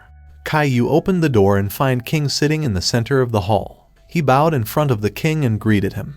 The king then ordered everyone to begin the summit of the 7 kingdoms. One of the king attendants asked the representatives of the other kingdoms the reason for the absence of all the kings of their countries. The representative of the Nai kingdom, Kidu, replied that his kingdom is far away, and their king has just acquired some more concubines. Smoky of the Sao kingdom taunts him, saying he has a way with his words. And as the two started arguing, Princess Kyoheim shouted, saying her father is busy with his work, and apologized for the delay. The other representatives also started to argue, so the king ordered them to start the meeting. The attendant then opened the scroll and announced that the tariff ought to be reduced by 10%, and the number of top from each country will increase to 20 next year. Suddenly, they all went silent and thought, is that all he wanted to announce? The attendant then tells everyone that the dinner party has been arranged so they can go to the banquet later. After everyone left, General Meng asked the king, why is he tolerating those emissaries who are arrogant and disrespectful? He requested for the permission to annihilate the most egregious kingdom, to teach others a lesson, but Kai-Yu said, there is no need to think about war. General Meng then tells the king that Kai-Yu has gone rouge and caused trouble. He said that Kai-Yu collaborated with the enemy and leaked military secrets, so he is unforgivable and should be executed. Kai-Yu then said that when his daughter was seeking a companion, General Meng family members also apply, so it means that General Meng is also one of his teammates. But then Meng showed him the pictures of Yu and Princess Kyoheim from this morning and said, here is the proof. But Kai-Yu replied that his daughter is kind-hearted and gentle, so when she saw a princess in trouble, she helped her. But Meng said, only if it's one-time thing, but coincidences don't always happen. He then showed the images of Kai-Yu mansion, which shocked everyone. In the basement, there was a hidden door and behind it were so many masks. And above all, the mark on the door was the emblem of the Sakura kingdom. Meng then said that if you remember correctly, Kai-Yu once traveled to the Sakura kingdom and then came back with his daughter. So he requested the king to summon Lang Yu and put her blood through a blood detector test to see if she really is Kai-Yu's daughter or not. A blood detector tests the blood abilities of the kindred. Each kingdom's kindred belongs to a different branch of the ancients. The 7 original bloodlines contain 7 unique abilities. Meng said that Orient Kingdom's ancestral ability will glow red and yellow in the blood detector, so if Lang Yu has a different color in her blood, then she is not Kai-Yu's daughter. The king then ordered the guards to summon Lang Yu. After a while, Yu and Wang entered the hall, and she bowed and greeted the king. Wang also bowed and thought, the emperor looks too young. The king then ordered Yu to give him a drop of her blood, which shocked Yu. He tells her that the blood detector will clear her father's name. General Meng then used his power to extract a drop of blood from Yu, but gets stopped by Kai Yu. Angered, General Meng said, "So you finally got caught." But Kai Yu replied that he is a hereditary baron, and his family has served the royal family for generations, so he cannot allow him to insult his family. General Meng then attacked him with his full force, but gets blocked by Kai Yu. He then looked at the king and asked if he is just going to stand by. The king replied that the emperor do not hold on to old friendship, and ordered him to give them Yu's blood. Kai Yu muttered, "So you knew all of this," and ordered Moose to take Yu and Wang away. But before they could escape, another general attacked Yu and managed to get a drop of her blood. And before he could harm them, Kai Yu appeared in front of him. Meng also flew and tells Kai Yu that he is just a diamond rank, so he would never be able to defeat two challengers' ranks. Kai Yu then asked the king one more time if he still care about brotherhood, but the king replied that the emperor should be ruthless. Suddenly, Kai Yu started laughing and said, "If the emperor is ruthless, then a baron should not feel guilty." Confused, Meng asked, "What exactly does he mean?" Kai Yu replied, "If two challengers were defeated by a diamond, then they would be ashamed to call themselves the shield and sword of the Orient Kingdom." He then smiled heavily and started releasing his aura. General Meng gets shocked because the power that Kai Yu was releasing is of challenger rank. But when Kai Yu easily destroyed their barrier, he realized that Kai Yu skipped the challenger, the diamond challenger, and goes straight to the master challenger. Both generals then released all their power to stop Kai Yu, but he just laughed and shouted, "Burn the soul." Everyone present in the city looked at the sky, which is turning red. And by burning the blood, Kai Yu forced his way up again and reached the Grand Master Challenger rank. He then dashed towards the generals and easily defeated them. Injured, General Meng asked Kai Yu if he really is going to betray their country. Kai Yu ignored him and tells the king that he always wondered if there will be any chance for him to fight the king to death. Kai Yu smiled and said, "A new king must dethrone an old one. But of course he is no match for the current king, so he tells him that he only wants to die at his hands." The king then released his aura and agreed to fulfill Kai Yu's death wish. Everyone noticed a golden dragon in the sky and wondered if the emperor is going to strike. General Meng and others officials shouted at Kai Yu to stop this nonsense, as his actions will undermine the prestige of the Orient Kingdom, and it will be an international disgrace. They said he will always be the center of the Orient Kingdom, and everyone starts shouting, asking the king to kill him. Kai Yu smiled and tells them to not get all worked up, as all he wants is to punch the emperor in the face. He tried to punch the emperor, but gets blocked by his ability. Kai Yu clicked his tongue, saying he has been trying to figure out how to break it since he was a kid, and only Orient Kingdom royal blood can inspire this unique space power. The king ordered Kai Yu to stop and said, in each of the 7 kingdoms, the nobles who succeeded their ancestors became emperors. He explained that there are more than 10 spaces folded around him, so his attack won't even touch his coat corners. Angered, Kai Yu replied, no matter how noble and rare his energy is, but he can burn everything. He then shouted at him to not be so cocky, and managed to break his space barrier, and punched him. The king muttered, if he do this, then things will be a little tricky. But Kai Yu smiled and said he had a good time, and the way he looked now is his taste. And then, the king cut off his arm with his space magic, and then killed him brutally. Everyone present there saw Kai Yu's blood falling down. The king then announced that Kai Yu is gone forever.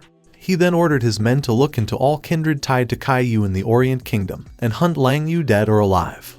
He then tells them to accelerate the military administration program to thoroughly check the bloodline ability and purity of all below the challenger rank.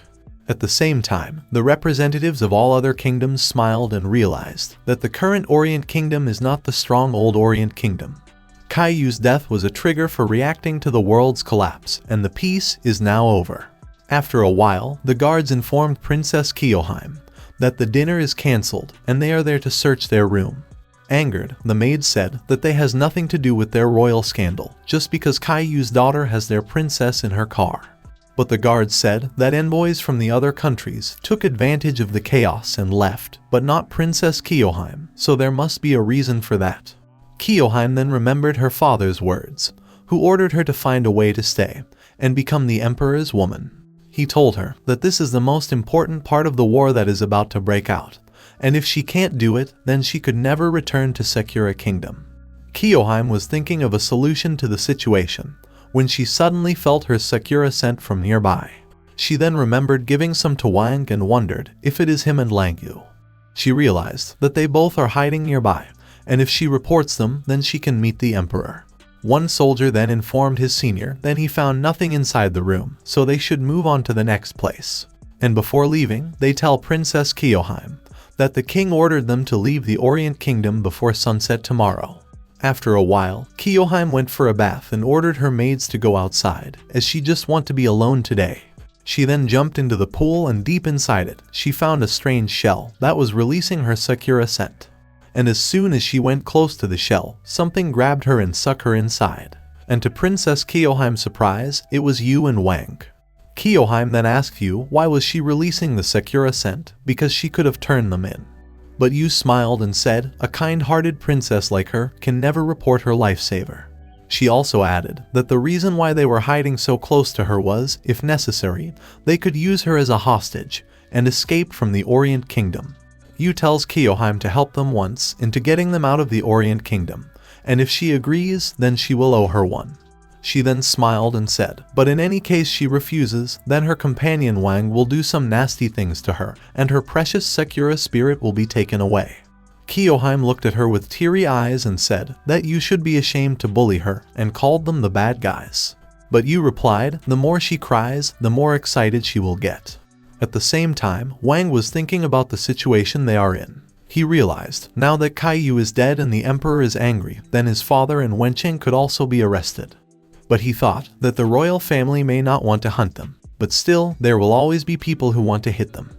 He thought that Master Zhu will protect his father and Wencheng can protect himself, and the one who is in most danger is he himself. Wang then looked at Yu and asked, why is she not sad on her dad's death? To which Yu replied that she knew it's gonna coming. She said now she has no family and he is the only person in the world who shares her blood. She then smiled and suggested him to get closer and they should start with sharing the Princess Sakura spirit together. Then the next day, outside the palace, the envoy of the Sakura Kingdom is going back too. And as they were leaving, they get stopped by some soldiers. They then presented a gift, saying it's a farewell gift from the emperor. The soldier said that the emperor's gift should be received by the princess herself. Kyoheim then accepted the gift and ordered her guards to get going. Yu was sitting alongside Kyoheim, while Wang was disguised as one of Kyoheim's guard and took a sigh of relief. He thought it's good that they didn't check them, but Yu said that the present they gave to Kyoheim is a detector. She explained, now that they have a drop of her blood, her DNA and blood type data are already in there. And if it matches the molecular breath of blood that's similar to hers, then this device will alarm. Confused, Wang asked her, then why is it quiet now? To which Yu said, it's a secret. Princess Kyoheim then tells Yu to not play with the box and asked when they are going to leave. Yu was not listening, so Kyoheim started crying and said that they promised to drop off after they are out of town, so they should not go back on their word again. But Yu tells her to calm down and said there will be a fight before they leave the Orient Kingdom. Yu said that the man is hunting Kyoheim, as she is their target. And just as Yu expected, two men attacked them from above. The men thought that there are only two masters there, so killing the princess of Sakura Kingdom should be easy. The guards noticed the men attacking the princess, so they dashed towards them, but got easily defeated. Kyoheim used her Sakura posture to defend herself, but her barrier got destroyed easily. The men were about to kill her, saying, it's a pity that they can't have a good time with such a lovely princess. But before they could kill Kyoheim, Yu attacked them and said, if that's a shame, then why don't they keep playing? One of them tells the other to kill the princess, while he will hold Lang Yu. But before the man could kill Kyoheim, Wang saved her in time. The man then summoned his magical wolf to attack Wang, but as soon as the wolf looked into Wang's eyes, he gets scared and backs off. Confused, the man asked his beast, why is he shivering? Suddenly, he heard Yu saying that the beast senses danger, but it's a shame that his owner can't notice it. And before the man could even react, Yu killed him. The maids then tells the princess that the guards are all dead now, so they can't go back to Sakura Kingdom like this. Yu said that in her early years, she liked to travel, so she built some secret routes and asked Kyoheim if she trusts them.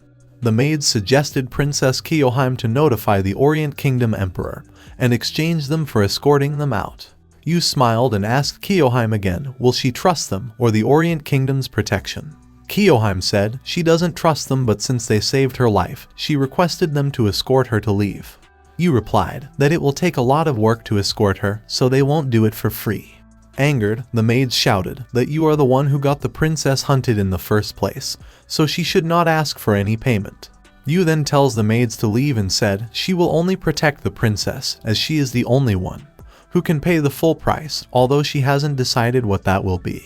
But Kyoheim interrupted and said she will pay for them too and requested Yu to protect them as well. The maids tried to stop the princess, but Kyoheim replied that she grew up with them, so she wants to protect them as well. But then, the maids thanked Princess Kyoheim and said they can't go with her as they have an important job, that is to distract the pursuers. Kyoheim tried to stop them, saying it's dangerous, but they tells her to not worry and said they are servants, so the enemy will not gonna harm them. And after saying goodbye to the princess, they both left. Yu noticed Kyoheim crying, so she went close to her and said she is the weirdest kindred she has ever seen. But then Wang said that something is wrong as he feels like it's fishy. Yu agreed, saying she also feels the same. After walking for a while, the maids then used the contact crystal to inform their lord Tokuren about the situation. They use the crystal to contact Tokuren, who scolds them for using the crystal because it's a one-time treasure that is immune to all tracking and eavesdropping. He said if there is nothing important to report, then he will kill them for the king. Scared, the maids explained everything to the General Tokuren and also informed that the princess is on her way back to the Sakura Kingdom.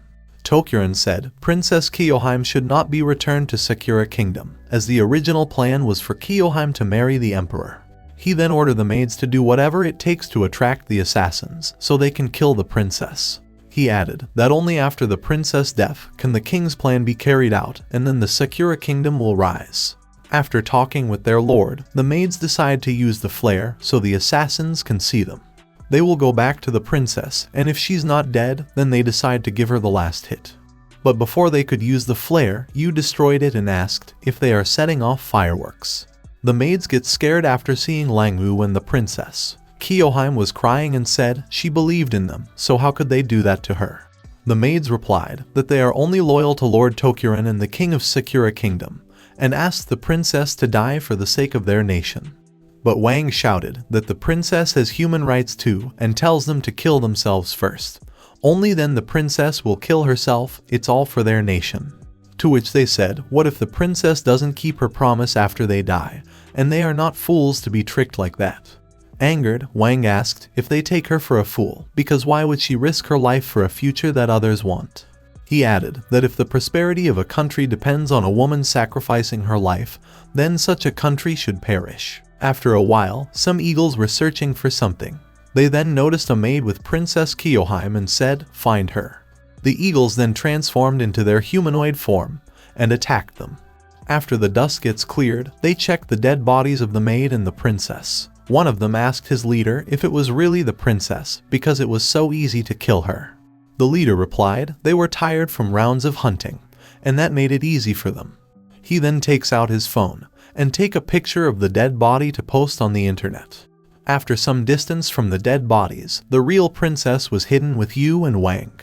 Yu said now that everyone believes that the princess is dead, then it will be easy for them to get into Sakura Kingdom in disguise.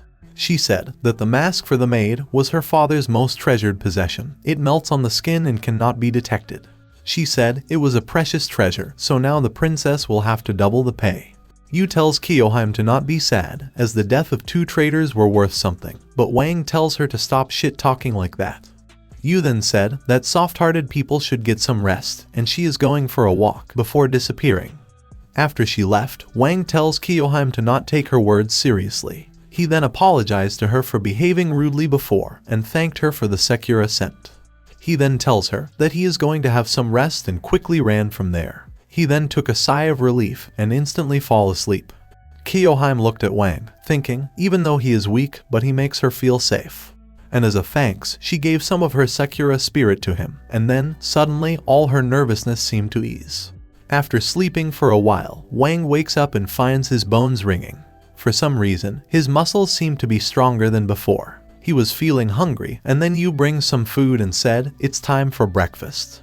While eating, Princess thought about how Yu prepared breakfast for Wang, and he takes it for granted. She wondered if this is the master-servant relationship of the Orient Kingdom. Yu realized what Kyoheim was thinking and said, "This is nurture, as she is raising him like a puppy." Yu then asked the princess if she also wants to try that. Kyoheim then put her hand on Wang's head and thought, "It's not bad." The news of the Sakura's nation princess death in the Orient Kingdom spread like wildfire. Every nation demands an explanation from the emperor, but the Orient Kingdom didn't respond. Sakura Kingdom then sent an advance mission to the Orient Kingdom and declared war on them. Wang asked Yu, wouldn't it be possible to stop this war if they reveal that the princess is still alive, but Yu replied that now there will be doubts about the princess' identity. Kyoheim said she wants to meet her father as she wants to ask him in person. Yu sighed and said she is such a weak, naive and stubborn princess. Yu added that she is a direct sire of Sakura King, so she can inherit at least 50% of her father's original line. But still, she is the weakest royal woman that Yu has ever met. Kyoheim starts crying and said maybe that's why she was given up. And as Yu was talking about taking her back to Sakura Nation so she can talk to her father, Wang realized that Yu knows something about this. In the Sakura Nation, the king tells Bakuran to begin the war and let the Sakura blood flow on the land of the Orient Kingdom. Bakuran then asked him if he is looking at the album of the princess. The king said she was cute, just like her mother, but then he crushed their photo and said, unfortunately, they didn't show any blood power until the end. Bakuran said that the king married the mother of Princess Kyoheim because of the legend of Kyuubi Kitsune, but she died before waking her blood power, even after her whole race was slaughtered in front of her. The king then tore the photo and said if they could get Kyuubi Kitsune, then the Sakura Kingdom will become the leader of the 7 kingdoms. And as Wang's group continued their journey, Kyoheim realized something. She thought, in the emergency of the previous attack, she had forgotten that she can't touch the ground. She then remembered the words that a Sakura woman must not be stained by earth before offering her Sakura spirit. Angered, she clenched her teeth and stomped on the ground. She then tells Yu and Wang to call her Kyoheim, and they all start running toward the Sakura Nation. While running, Kyoheim wondered if she had given all her Sakura spirit to Wang. She then starts blushing and Yu asks her the reason for that. Meanwhile, in the sharp barber shop, some guys were bullying Wang's father and called his family traitors. They then picked the picture from the shop and insulted Wang, saying it looks like he is dying. Angered, Wang's father throws a cup at them and tells them to leave. The guys starts laughing and decides to teach him a lesson. But before they could hit Wang's father, Wencheng arrived in time and saved him. The leader tells his men to not touch Wencheng, as he is a kindred. The leader then tells Wencheng that they are humans who speak for the kindred. Wencheng then removed his glass to teach them a lesson, and in just some seconds, he beats all of them and throws them out of the shop. After seeing Wencheng's power, the guys addressed him as boss and asked why is he defending a traitor. They then offered to be his companions, but Wencheng beat them and tells them to run away. He then went inside and asked Wang's father if he is alright. His father asked if his son really is in danger, but Wencheng tells him to not worry and said Wang is strong, so he will be fine. Outside, some guys watched the whole scene and said, so there really was someone protecting Wang Zhe's father. They thought if they could capture Wang's father, then they can get a lead on Lang Yu and get an award. Their leader attacked Wencheng and said the smell of blood is mild, so he recently became a dependent. Then while Wencheng was fighting with the leader, he noticed the other guys attacking Wang's father. But before they could harm him, Wu and his group arrived to save Wang's father. And in some seconds, they defeated all of them. Wu then said that they have to move to a safe house, as it is dangerous to stay there alone. Wencheng noticed Wang's father doing something and said they don't have time to pack anything. But Wang's dad packed all of his money in just some seconds, and tells them to get moving. The next morning, Wang was depressed, thinking about all the stuff that happened to him. He thought, even though he was lucky enough to be born again, but then a lot of shit happened, and now he has become a fugitive. He doesn't even know what will happen to him now. But then he heard the princess singing a song for him. She tells him that it's their national anthem of homesickness, which means, hope everyone can return home. And as the two were sharing a moment, Yu appeared behind them and said, so you two have such a hot thing going on. The group then arrived at the Sakura Kingdom, and Yu said that they need a little preparation. And half an hour later, they were walking in the middle of the Sakura Kingdom market. They were all looking at Wang with jealousy, as he is the master of 2 beautiful women. Wang was worried, but Yu explained that a Sakura woman is not allowed to walk on the ground, so there are very few single women outside. She said that people would never expect that a family of 3 hanging out would be wanted criminals. She added that this is outside the capital, so they should not worry about anything. The Sakura Kingdom is the smallest of the 7 kingdoms, so they toured the city in just some hours. In the evening, they reached the royal shrine. Yu then tells Wang that when a member of a royal family dies, the royal shrine mourns the death for 10 days and nights with the highest level of protocol. But now, the princess is dead in the Orient Kingdom, and here it is, as if nothing had happened. The Sakura Kingdom said that they are angry and willing to fight for the princess, but the royal shrine tells a different story. And as the 3 were leaving, they heard some officials telling a man named Heinda that he can't mourn there. But Heinda said that the princess is dead and her body is not returned, so they should perform the ceremony of summoning her poor ghost. He shouted that the king is using her as a tool, just like he did to her mother. Angered, the men tells him to leave and throw him out of the shrine. Heinda was looking at Kiyohime and her mother photo and gets sad.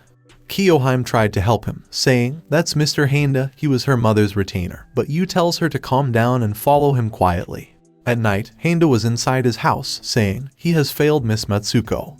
He was sitting in front of Kiyohime's mother's memorial tablet, and said, all these years, he had to watch the princess from afar and pray for her. And the only thing Matsuko left was this lock of hair. Kiyohime heard about her mother's hair, and then a strange scent started flowing outside. She then revealed herself to Heinda, which shocked him. Wang was confused, thinking, why did she suddenly rush inside? But then, he noticed her eyes' color changing and she muttered, "This scent is so familiar." Heinda was so happy to know that Princess Kiyohime is still alive. Kiyohime's head starts hurting and she asked Heinda if this is her mother's scent.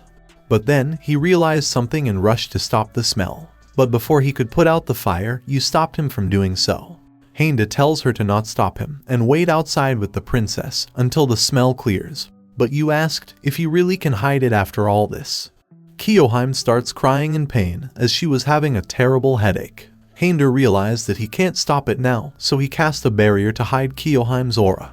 Yu smiled and said she didn't expect a common servant to have advanced hidden air congeal bounds. She said that it's not enough and gave a doll to temporarily blind them. She tells him that now it is the only way to be safe. And after a large amount of outbursts, Kiyohime's body was glowing and she thought that the smell is so familiar. She then starts to remember the memories of past. Her mother's whole family was wiped out by her father. She also remembered that her father tried to kill her as well. And in the face of such devastation, her mother finally broke down. Her mother tried to kill her father, but she couldn't, so in the end, she committed suicide to protect Kiyohime. Then, her father took her mother's blood and blocked her memory. And so, the smell of burning flesh and blood of her kin, she forgot everything. She realized that the life she was living was a prison of false memories. It was like a dream that never wakes up. Kyuubi Kitsune, the inheritance of a small clan, intimidate the world. Only great joy and great sorrow, the feeling of refusal can trigger it. Heinda couldn't believe his eyes as Kiyohime awakened the power of Kyuubi Kitsune. He said, Miss Matsuko's family has only awakened the blood a few times in the past 1,000 years. Bloodline awakening is rare and requires extreme mood swings. That's why the king massacred the entire clan in front of Miss Matsuko. But it didn't work. He said that Princess Kiyohime was weak from childhood, that she couldn't even reach the power of a normal kindred. So how did she wake up the blood? Suddenly, Kiyohime started attacking Wang and Yu. Heinda explained, the blood awakening means great trauma, and it means that Kiyohime will never regain her sanity. She will be possessed by Shikigami and can only fight to death. But Yu tells Wang that she isn't fully awake yet, she only has 2 tails, so maybe they can suppress it. Yu then tells Heinda to stop holding his hand, or they all will die there. Confused, Heinda asked who she is and how does she know all these secrets. But she stopped Kiyohime from rampaging and tells him to hurry up. Wang jumped at Kiyohime and hugged her, while Heinda used his magic to seal them inside his more advanced barrier. Kiyohime was shouting in pain. She then bit Wang and started sucking his blood.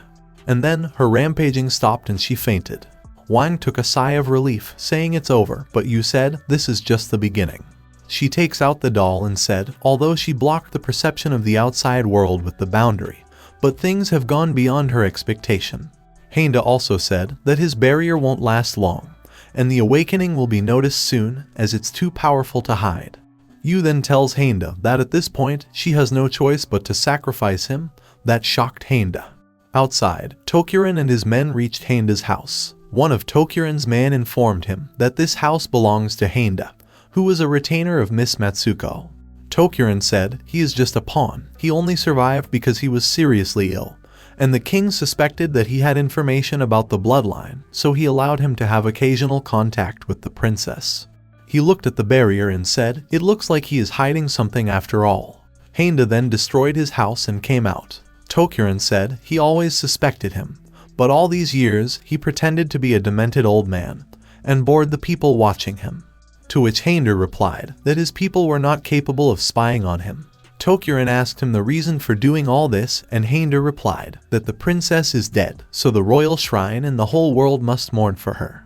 He said if the king doesn't do what he says, then he will publish all his dirty deeds, that he married Miss Matsuko in order to take the blood.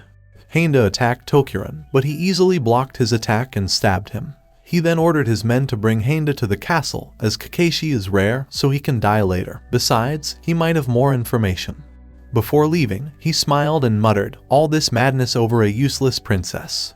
Inside the broken house, Wang, Yu, and Kyoheim was hidden inside a shell. Wang asked Yu how did she know that they won't search, to which she replied that Heinda had been under surveillance for years, so they only wanted to take him back. This was their arrogance. The next morning, Kyoheim wake up and find herself in her mother's yard and starts feeling pain. She then noticed Yu and Wang, so she tells them to leave her alone, as this place is dangerous. But Yu tells her to calm down and look carefully where exactly she is. Yu explained that her mirage shell creates the living environment of the space within the shell, according to the moderator's thought. Kyoheim took a sigh of relief and asked, "Where is Grandpa Heinda?" But she was shocked to know that in order to cover her presence, he was taken away by Tokuren. Kyoheim then starts crying, saying, "Why is she so weak?"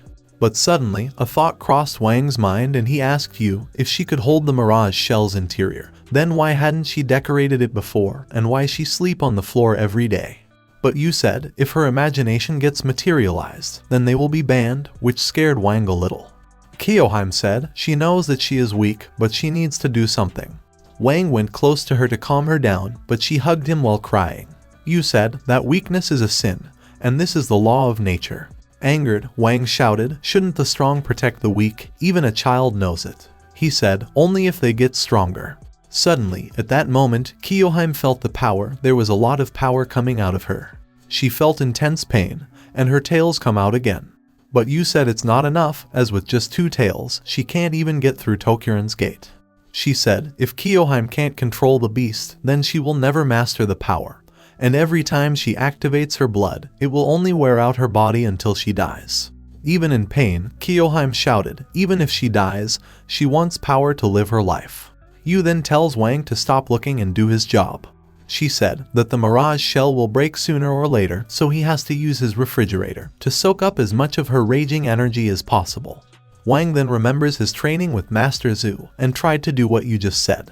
He focused and managed to open the refrigerator, and then he began to channel the outside energy into it. And after trying so hard, he managed to put a little bit of her energy into the refrigerator. Wang said it's too strong and asked Yu, how much does he have to absorb? She replied, as much as he can, and he has to do it quick because Kyoheim won't last long. She tells him that according to Heinda, once Kyoheim gets 9 tails and her blood is fully awake, she will die. She tells him to absorb more animalistic energy, as it's the only thing that he can do right now. And to save Kyoheim's life, Wang absorbed as much as he can. Kyoheim is on her 4th tail, and Wang was still absorbing all her enormous energy. Kyoheim gets back to her senses and thanked him, but then she started shouting again, and you saw her 5th tail coming out. Kyoheim smiled evilly and said, "It feels good to be a beast." She then noticed that someone is stealing her energy. She dashed towards Wang in anger, but Yu stopped her from going any further. Yu pins her down and tells her to not run too much, but before she could finish talking, Kyoheim disappeared and gets behind her. She then dashed toward Wang and grabbed him. She roared like a wild animal and bites Wang. Yu smiled and complete her sentence, or she will be eaten by an even bigger beast. The other personality Wang grabbed her head and asked, how does his blood taste? All her tails are out, and the kitsune blood is diluted. Wang muttered that he told her it would not work. Drinking poison to quench thirst will only bring disaster to future generations. He smiled and said he will do her a little favor. He then used his magic on the beast Kyoheim, and all her enormous energy gets under his control. Wang realized that they are in the shell, so he praised Yu for getting such a nice artifact, and she revealed that this is a national treasure of the Huria kingdom, and it was switched years ago by her father. Wang then looked at Yu and said she is executing quite an interesting plan. Yu smiled and replied that she did this for her master, and she just hoped that he wake up soon and regain his strength. The beast Kyoheim was shaking and bowing in front of Wang, and Yu requested if he can take her as his companion too. Wang said she is just a stinky wild fox, and with just a click, Kyoheim fainted and all her tails disappeared. He said that he will let his body decide it, as it's interesting to see him torn between emotions. Wang then lifted Yu's face and said she did good. Yu replied that she will do everything in her power to help him in the future as she loves him so much.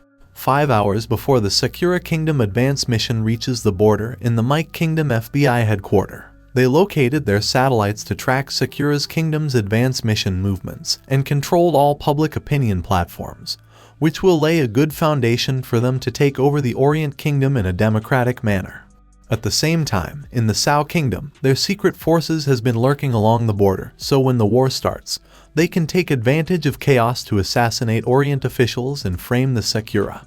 Meanwhile, in the Huria Kingdom, they were ready to launch their missiles, so they can wipe out the advanced troops of both Orient and Sakura. Inside the Nai Kingdom, they all were waiting for their chance to strike. Inside the Snowy Kingdom, they were securing their borders to protect them from other kingdoms' attacks. Meanwhile, inside the Orient Capital Palace, the king was in deep thought. At night, in the Sakura Kingdom Tokurin's mansion, his men report him that all things are going smoothly, and the follow-up armed forces are massed. One man then informed that Heinda still hasn't confessed yet. Tokurin looked at him in anger and tells him to not bother him until he gets some results. The man quickly ran, thinking, no wonder Lord Tokurin is the prime minister, as he is so intimidating. The man was torturing Heinda and said if he joined their side then the king will forgive him, because there are few formation master like him on the front line. Heinda asked the man if he kill his family and his people, then will he go to war for him. He then laughed at the guard and said he and the others are all puppets of Tokurin and the king. Angered, the man attacked Heinda to kill him, but before he could do that, someone knocked him down. That someone were none other than Yu and Wang, who came there to save Heinda. Heinda asked, where is the princess, and Yu replied that she got the bigger fish to fry. Yu said that time is running up, so they need to hurry and make a fuss in the capital city. After a while, Tokurin arrived and asked his men why are they taking so long to kill a few moles. One man replied that the advance mission is about to go to war, so their armies and their best men are concentrated in the imperial city and on the border, so the enemy took advantage of the gap to attack them. Tokurin unsheathed his sword and said his majesty has been scheming for years, so these little ants can't do anything to stop him. He then destroyed the barrier but found no one inside the cell. Tokurin then realized that they have been tricked and the enemy is in the library, because all the tactical documents and map-laying documents are there. He then rushed toward the library and used his blade formation lock to seal everyone within the 30-meter distance, so the enemy can't run away. He then found Yu holding the war layout document, and she said so the Sakura Kingdom planted a lot of spies years ago, all near the border. She praised him after reading the document, as the Sakura Kingdom is well planned. Angered, Tokurin said, analyzing it doesn't matter, and no matter which kingdom she works for, she cannot get out of there. Tokurin then asked Heinda if he is a traitor to Sakura, but Heinda tells him to shut up and said he is gonna spit on his dead body later. Yu said that with a master, a diamond, and an exhausted Kakashi, it will be hard for Tokurin to stop them, as 30% of his energy is required to maintain his blade formation barrier. Angered, Tokurin said that he will show her how a challenger will crush them with just 70% of his strength. But Yu smiled and ordered Wang to go and fight Tokurin. She said he needs to wear him down, and then she will kill him. She added that besides, after absorbing so much energy, he need a tough opponent, someone who brings out the best in him. She said Tokurin is a perfect candidate for that, as he even blocked his own Mayday access to fight them fair and square. Tokurin attacked Wang, but he managed to dodge the attack. Wang knows that the moves he learned at the gym won't work against Tokurin, so he tries to think about a solution. He then remembered that Master Zhu also taught him about power control. He told him that his genes are way better than the average human and he has more energy. But still, the reason he sucks is because of efficiency. He said that the energy of ordinary humans, superhumans, and kindred is like the gasoline an engine needs to run. Even though Wang has better oil, but with only a 5% burn rate, while he on the other hand is a mere diesel, but he can use it to 100%, and that's the difference between them. And when Wang asked him how he can increase his efficiency, Master Zhu replied that he needs to chew it with his teeth. Feel the energy touch his body like the smallest particles, then place it where he wants to use it. Wang remembered those words and was channeling his energy into his body just like an engine. Shocked, Tokurin wondered if Wang is burning his own energy. He called him stupid, but then Wang punched him with all his power. Confused, Tokurin thought, how did Wang manage to hit him while dodging the attacks? He looked at Wang, whose hands were injured, and Tokurin realized that he aimed in the direction of Wang's retreat, but instead of retreating, Wang ran forward. And by just allowing himself to get cut with just a small price, he humiliated him. Angered, Tokurin grabbed Wang's fist and twisted his arm. Tokurin said that his noble pride got wounded by this little dependent. He smiled evilly and tells Wang that he will kill him along with his soul. Tokurin then attacked Wang with his sword and managed to cut his arm. But to his surprise, Wang released his aura and healed his arm instantly. They both then dashed toward each other and caused a huge explosion upon crashing. Handa said that the blade cage is still active, so Tokurin is still alive. And when the dust got cleared, he saw Tokurin, who defeated Wang. But Yu wasn't worried and said Wang is on diamond and it is impossible that he would cross 2 levels against Tokurin, who is on challenger rank. Handa gets disappointed and said they can't fight Tokurin, but Yu interrupted, saying she is still there, and even Wang is still alive. Wang then grabbed Tokurin's sword, saying he can't escape now. He shouted that he is not playing ranged combat, so he will punch him in the face.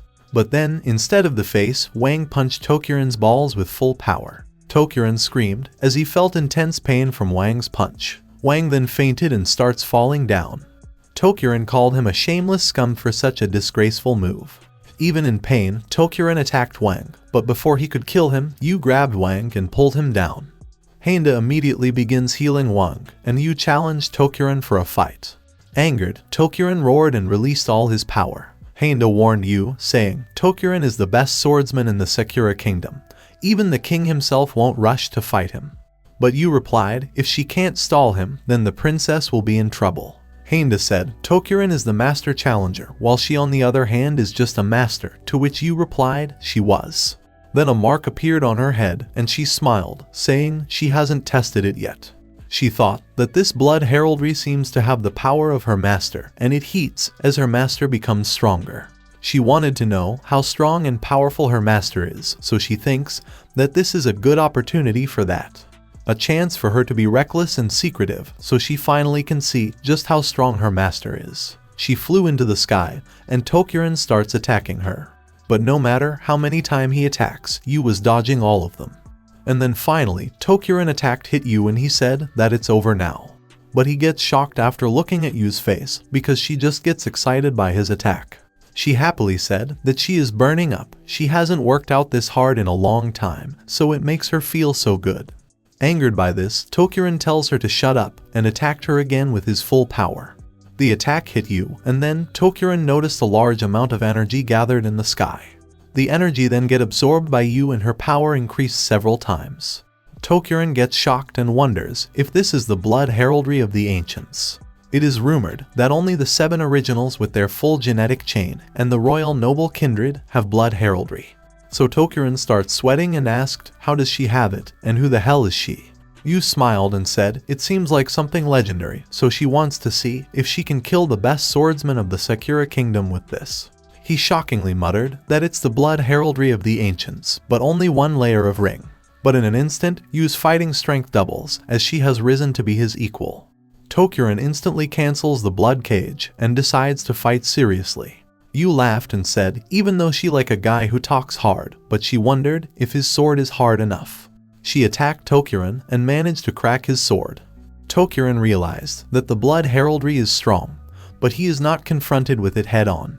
Yu smiled, saying, "The blood sport is not just getting bigger, it can vary in length too, it's flexible." She said it gives her everything she needs, and she loves the new weapon her master gave to her. She asked him if her blood heraldry could gain more rings, because with just one ring, she became this powerful, so if she could have more. Just the thought of getting more powerful makes her happy, and she kept attacking Tokuren. Tokuren shouted that he is the best Sekiro warrior, so he will never lose. He then stabbed himself, and Heinda shouted that he is going to blow himself. Yu tried to stop him, but her body didn't move as she reached her limit. Tokuren starts laughing, saying he offered his last strength to his majesty, and he will always remember his loyalty. But before he could blow himself, a giant tree destroyed the palace. Tokuren realized that it's his majesty reanimation jutsu, and wondered if the king is in trouble. But then the tree pierced his body and starts dragging him. Tokuren asked why, as he is his loyal general. The other officials were also running, begging the king to not kill them. Heinda said it's king's tree body, and wondered if the king is under attack.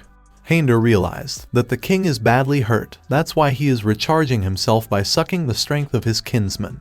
Yu then came down and said she is exhausted, but she takes this opportunity to rest on Wang's body. Heinda asked her if she knows who the king is fighting, and where is the princess. Yu replied the person he just thought of is currently fighting the king.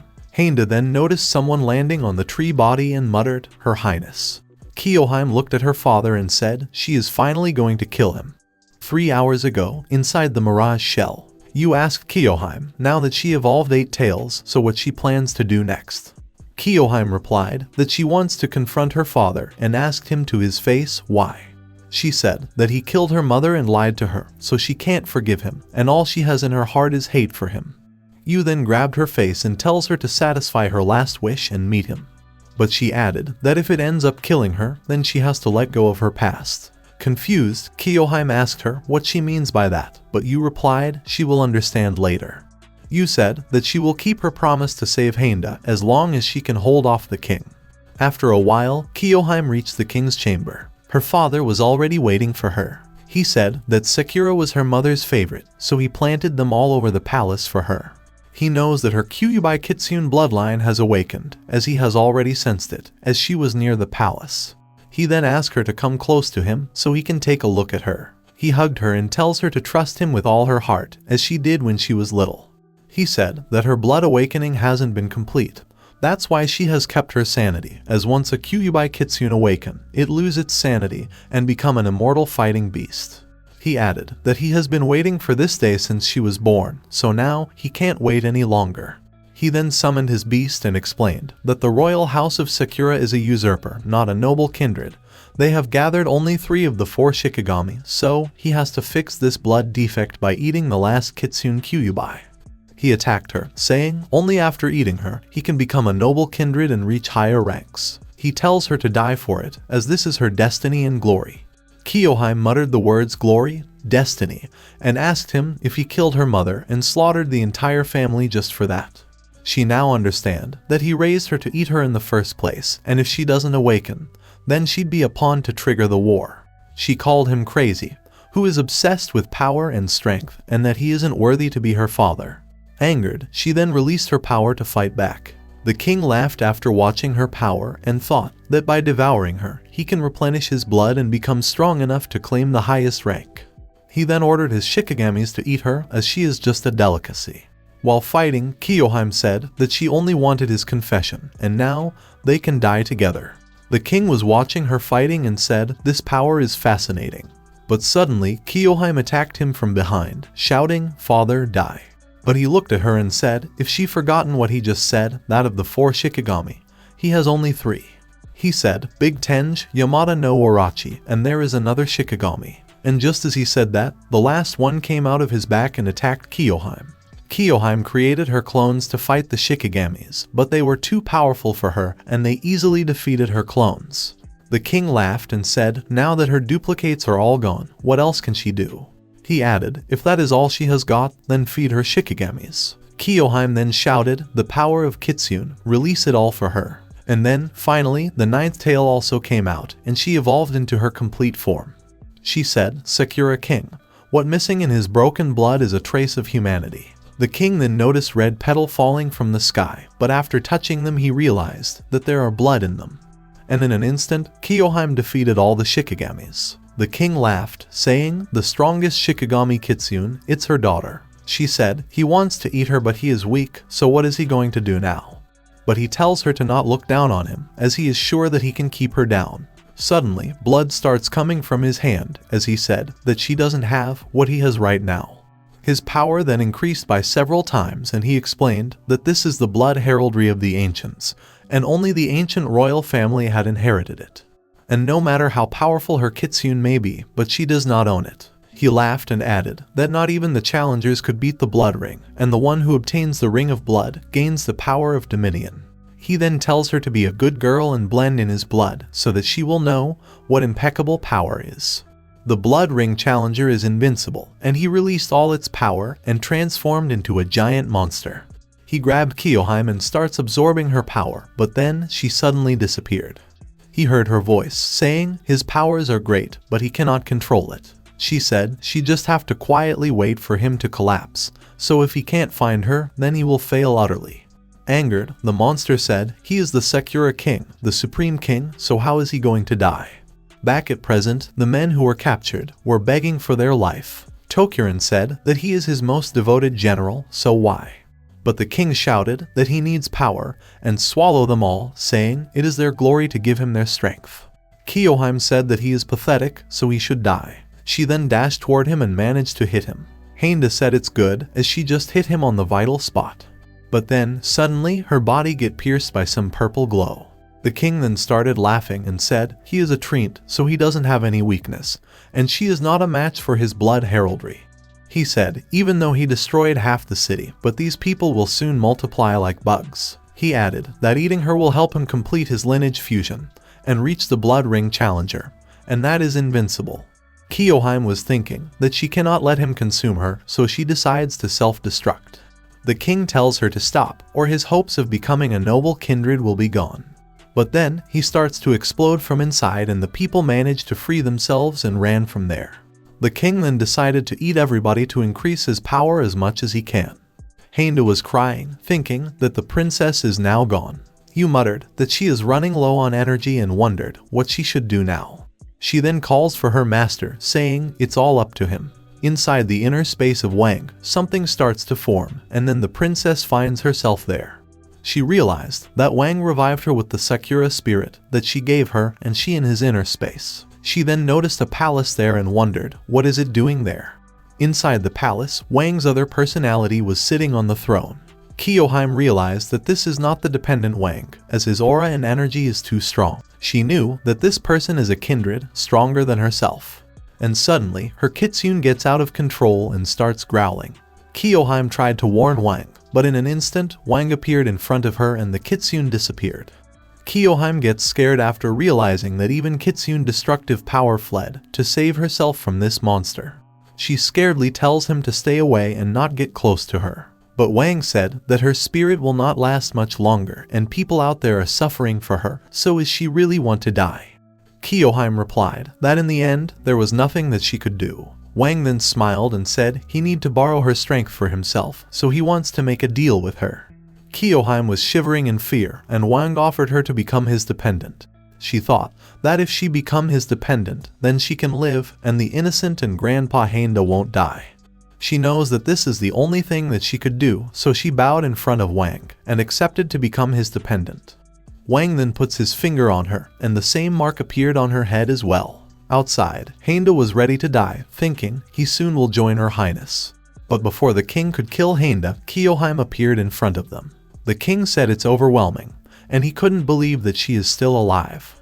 He said, even though she is a kitsune, but she is nothing to his blood ring. But then, Kiyohime dashed toward him and managed to injure him with her attacks. But the king then absorbed more people to replenish his energy. Heinda said that the blood ring repairs him too quickly, and they all will soon be dead. The king was laughing, saying he has a challenger blood ring, and to kill him 1,000 times would be of no use. Kiyohime replied, then in that case, she is going to eat his blood ring. But the king laughed at her, asking if she is sleep talking. But then, her kitsune jumped at him and managed to bite off the blood ring.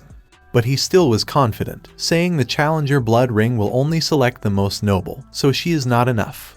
But to his surprise, Kyoheim absorbed the blood ring. Shocked, the king couldn't believe that the blood ring chosen her. And as soon as she absorbed the blood ring completely, the other Shikigamis addressed her as queen, and switched to her side. The king called their name, saying he is the king of the supreme blood power, so they cannot betray him. Kyoheim said it's over while thinking that the blood power of her master has overwhelmed her father and wondered just who exactly the hell Wang is. And then Kyoheim killed her father in an instant and saved the people of her nation. They couldn't believe that the blood ring chooses her and she defeated one of the 7 kings.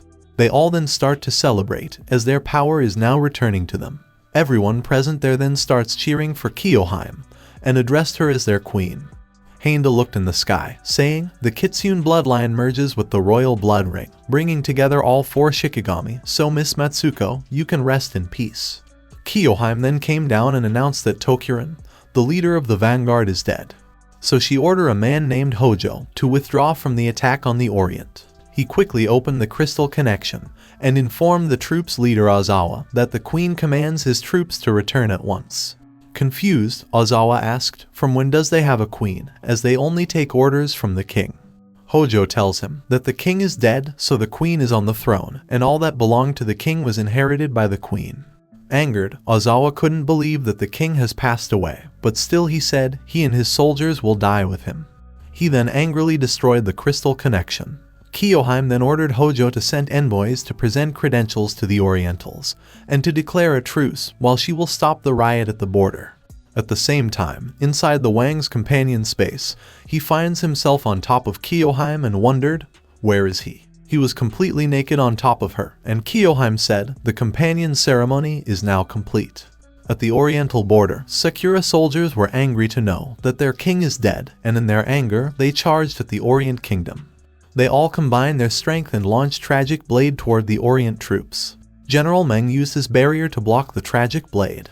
The other officials of the other 5 kingdoms were also there. One of them said that the Sakura death squads are all challengers rank, and their Tragic Blade has the force of a nuclear bomb, so the entire border would wipe out. The monk official thought, now that Sakura Kingdom led the charge, the Orient Kingdom will be under siege by other 5. He smiled, thinking, when that will happen, his army will seize the opportunity of taking possession of a vast territory. General Meng was giving his all to buy even some seconds, thinking he will serve the emperor. The other officers were laughing at his last attempt to save his kingdom. But then, a huge explosion happened, and General Meng got pushed away by the force. He realized that the attack was intercepted and wondered if his king has joined the battle. Shocked, the others wondered what happened, and who the hell did that. They were all shocked to see that someone just blocked the Tragic Blade. They thought the one who blocked the attack from dozen of challengers kindred must be at least of a radiant challenger rank. And when the dust got cleared, Wang appeared with a mask on his face. They all get shocked when they realize that Wang is a dependent and just a diamond rank blocked the Tragic Blade. Wang smiled and said it felt like superpowers were building up inside him, and then Kyoheim appeared in front of him. Everyone looked at her and shouted, isn't she the princess of the Sakura Kingdom, so how is she alive? The Sakura Kingdom troop leader realized that it's really the princess. The monk official quickly started the screen transfer, thinking the princess's aura is much stronger than before. At the same time, General Meng was still in shock, as just a mere companion was releasing such a dominating power, and somehow, he looks familiar. Kyoheim then announced to her soldiers that the king they served is now dead, and as their queen, she commanded them to withdraw at once, as it is not yet too late. But the soldiers replied that they only serve the king, and they are under his command till they die. Kyoheim muttered, in that case, she will leave them to show their loyalty. Suddenly all the soldiers started flying, and the other officials couldn't even move their body. They wondered, when does the Sakura Kingdom have a new emperor, and a radiant challenger at that? Kyoheim then used one of her Shikigami to launch an attack, and easily killed all the Sakura soldiers. And as the other kingdom officials were shockingly looked at her, she announced that as the Sakura Queen, she call off war against the Orient Kingdom, and enter into a covenant of friendship with it. But the other officials threatened her, saying if the Sakura Kingdom goes back on its word, then it will have to face all 5 kingdoms at once. Angered, Kyoheim asked them if they are really threatening the Sakura Kingdom, or if they think that the Sakura has run out of hotshots. She then showed them the blood ring, making all of them scared. One of the official thought, only the blood of the ancient Radiant Challenger could have inherited the blood ring, and if they fight her now, then it will end ugly. The Milken Kingdom official wondered, how is it possible to promote a master to a blood ring challenger in just a few days, so there must be a higher power behind her. The Sao Kingdom official was afraid, thinking that even the high priest can't handle the man behind the Sakura Queen. The Milken official quickly informed his president about the situation, that a blood ring challenger arrived at the border. Kyoheim heard them saying that their president is on his way, and in just a few minutes, she will see what a stupid decision it was to go against the 5 kingdoms.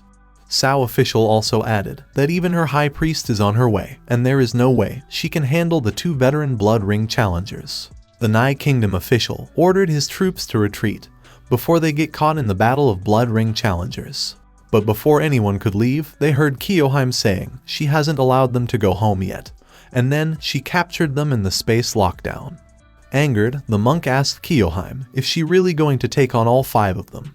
Suddenly, news came to the Milken official that as soon as the president left, the capital was immediately attacked by a mysterious troop, which shocked him. The Sao official now realized that it was a mistake to call for the high priest, as now, even her kingdom is in danger too, and the worst is that the princess blocked the physical channel and telepathy, so they can't send the message. The monk called this vicious, but Kyoheim replied, the one who started the war will be haunted by it. Meanwhile, the president of the Milken Kingdom, Tanshua, was going to the battlefield at full speed. He thought there is no need to fear the Sakura Queen, as she is inexperienced, so they can easily kill her. And in a few minutes, the cannon of the Bloody Servant at Arsenal will be loaded, so after killing the Queen, he thought of firing the Blood Servant cannon and bombard the Orient. Suddenly, he got a message saying the capital command is under attack, and all of the Blood Servant ammo and cannon were destroyed, which shocked Tanshua. At the same time, 400 kilometers from the border with the Orient Kingdom, Limna, the high priest of the Sao Kingdom, had a bad feeling about this sudden development. She used her prophetic eye to see into the future, and the prophetic coordinate, 3 hours from now, she saw her temple getting attacked. She thought that the temple was built under quicksand and changed location as the quicksand moved, and the ancient beast guards protect it, so how is that possible? She was glad that she saw it coming, as the temple must not be damaged, because that is the foundation of their national strength.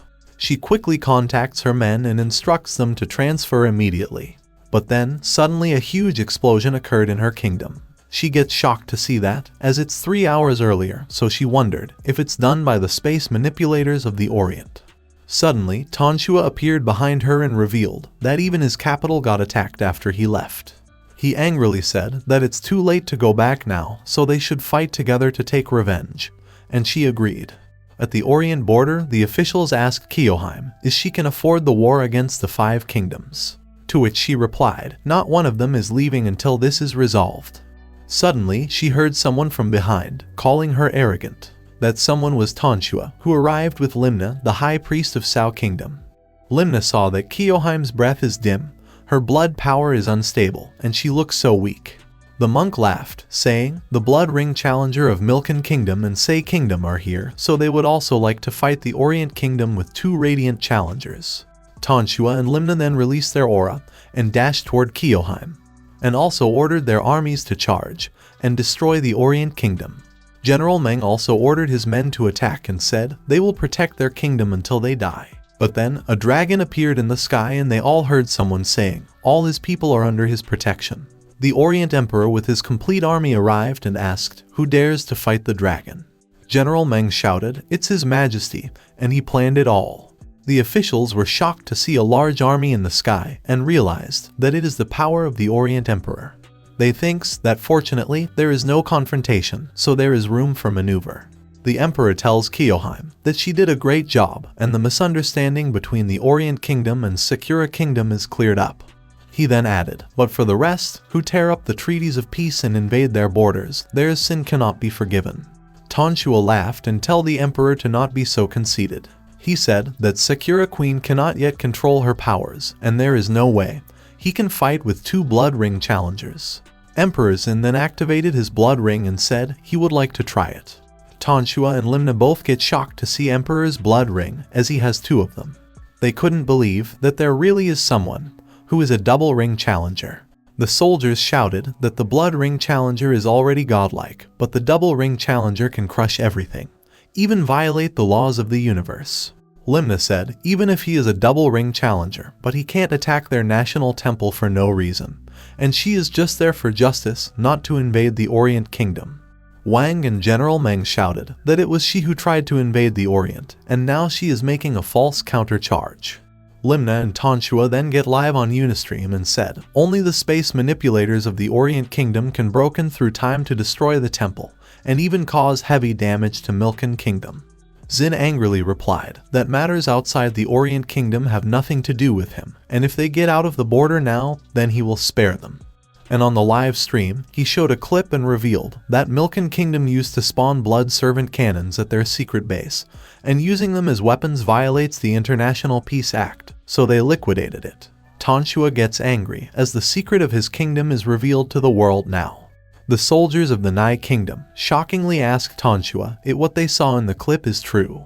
Xin then added that the National Temple of the Sao Kingdom attempted to tamper with the gene in its collection of tens of thousands of kindred beast egg, and as it violates the International Biological Society Environmental Protection Act, so they liquidated it too. Limna tells her men to stop the live stream, and they replied that they cannot do it because Unitube was co-created by 7 Kingdom, so it requires joint approval. The king then speak about the Huria Kingdom, who launched a high-frequency projectile 2 seconds ago, with a range of 500 km. Angered, the other kingdom officials asked their representatives if they really just dropped a bomb on them. They tried to deny it, saying it's just a rumor, but the king then showed them a clip. Everyone gets shocked after seeing the clip, as there was someone sitting on top of the missile. They then realized that this man was responsible for the attacks on the Milken and Sao Kingdom. The next day, in the capital of Huria Kingdom, their president tells his men to be careful, as the Orient King has conquered the Milken Kingdom and Sao Kingdom in succession.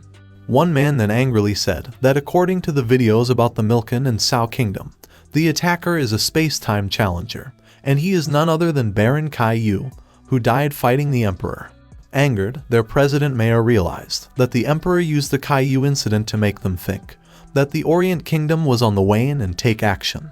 He now realized what they must do now is kill Kai Yu. Meanwhile, somewhere in an unknown location, Kai Yu was sitting alone, saying he is exhausted. He was then contacted by King Xin, who asked if he is injured. But Kai Yu tells him to not worry, as he is just using King's space power, so the enemy didn't even have time to react. He added that now the world will know that the Orient Kingdom is not strong just because of the strength of the Blood Ring challengers, but also because they are good at war, good at planning, and this will make them obedient for another 100 years. King Xin then tells him to be careful, as no amount of extraordinary treasure can make him safe. Kai Yu sighed and tells the king that he is too serious and has no sense of humor. He then ignored the king and said he is going to talk to his cutest daughter. He called her and said she did a great job, to which she replied that she sacrificed fun to get the plan done. Wang now understood that Kai Yu is alive and all that killing thing was just fake. Kai Yu praised Yu, saying he just sent her to Sakura Kingdom to stir up war, kill King Sakura, and help Kyoheim. But he never expected that the story he had heard from Miss Matsuko was true. Yu replied that her companion is credited for the awakening of Kyoheim's bloodline, so they should reward him. She then tells Wang to get ready, as she is going to reward him with a trip around the world, but Wang scaredly refused, saying as long as she stopped messing with him. But before he could even finish talking, Yu said she already bought tickets and forced him into going.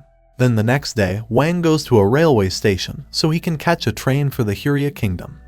Ling told him that there is something else she needs to take care of, so she will meet him in the Huria Kingdom.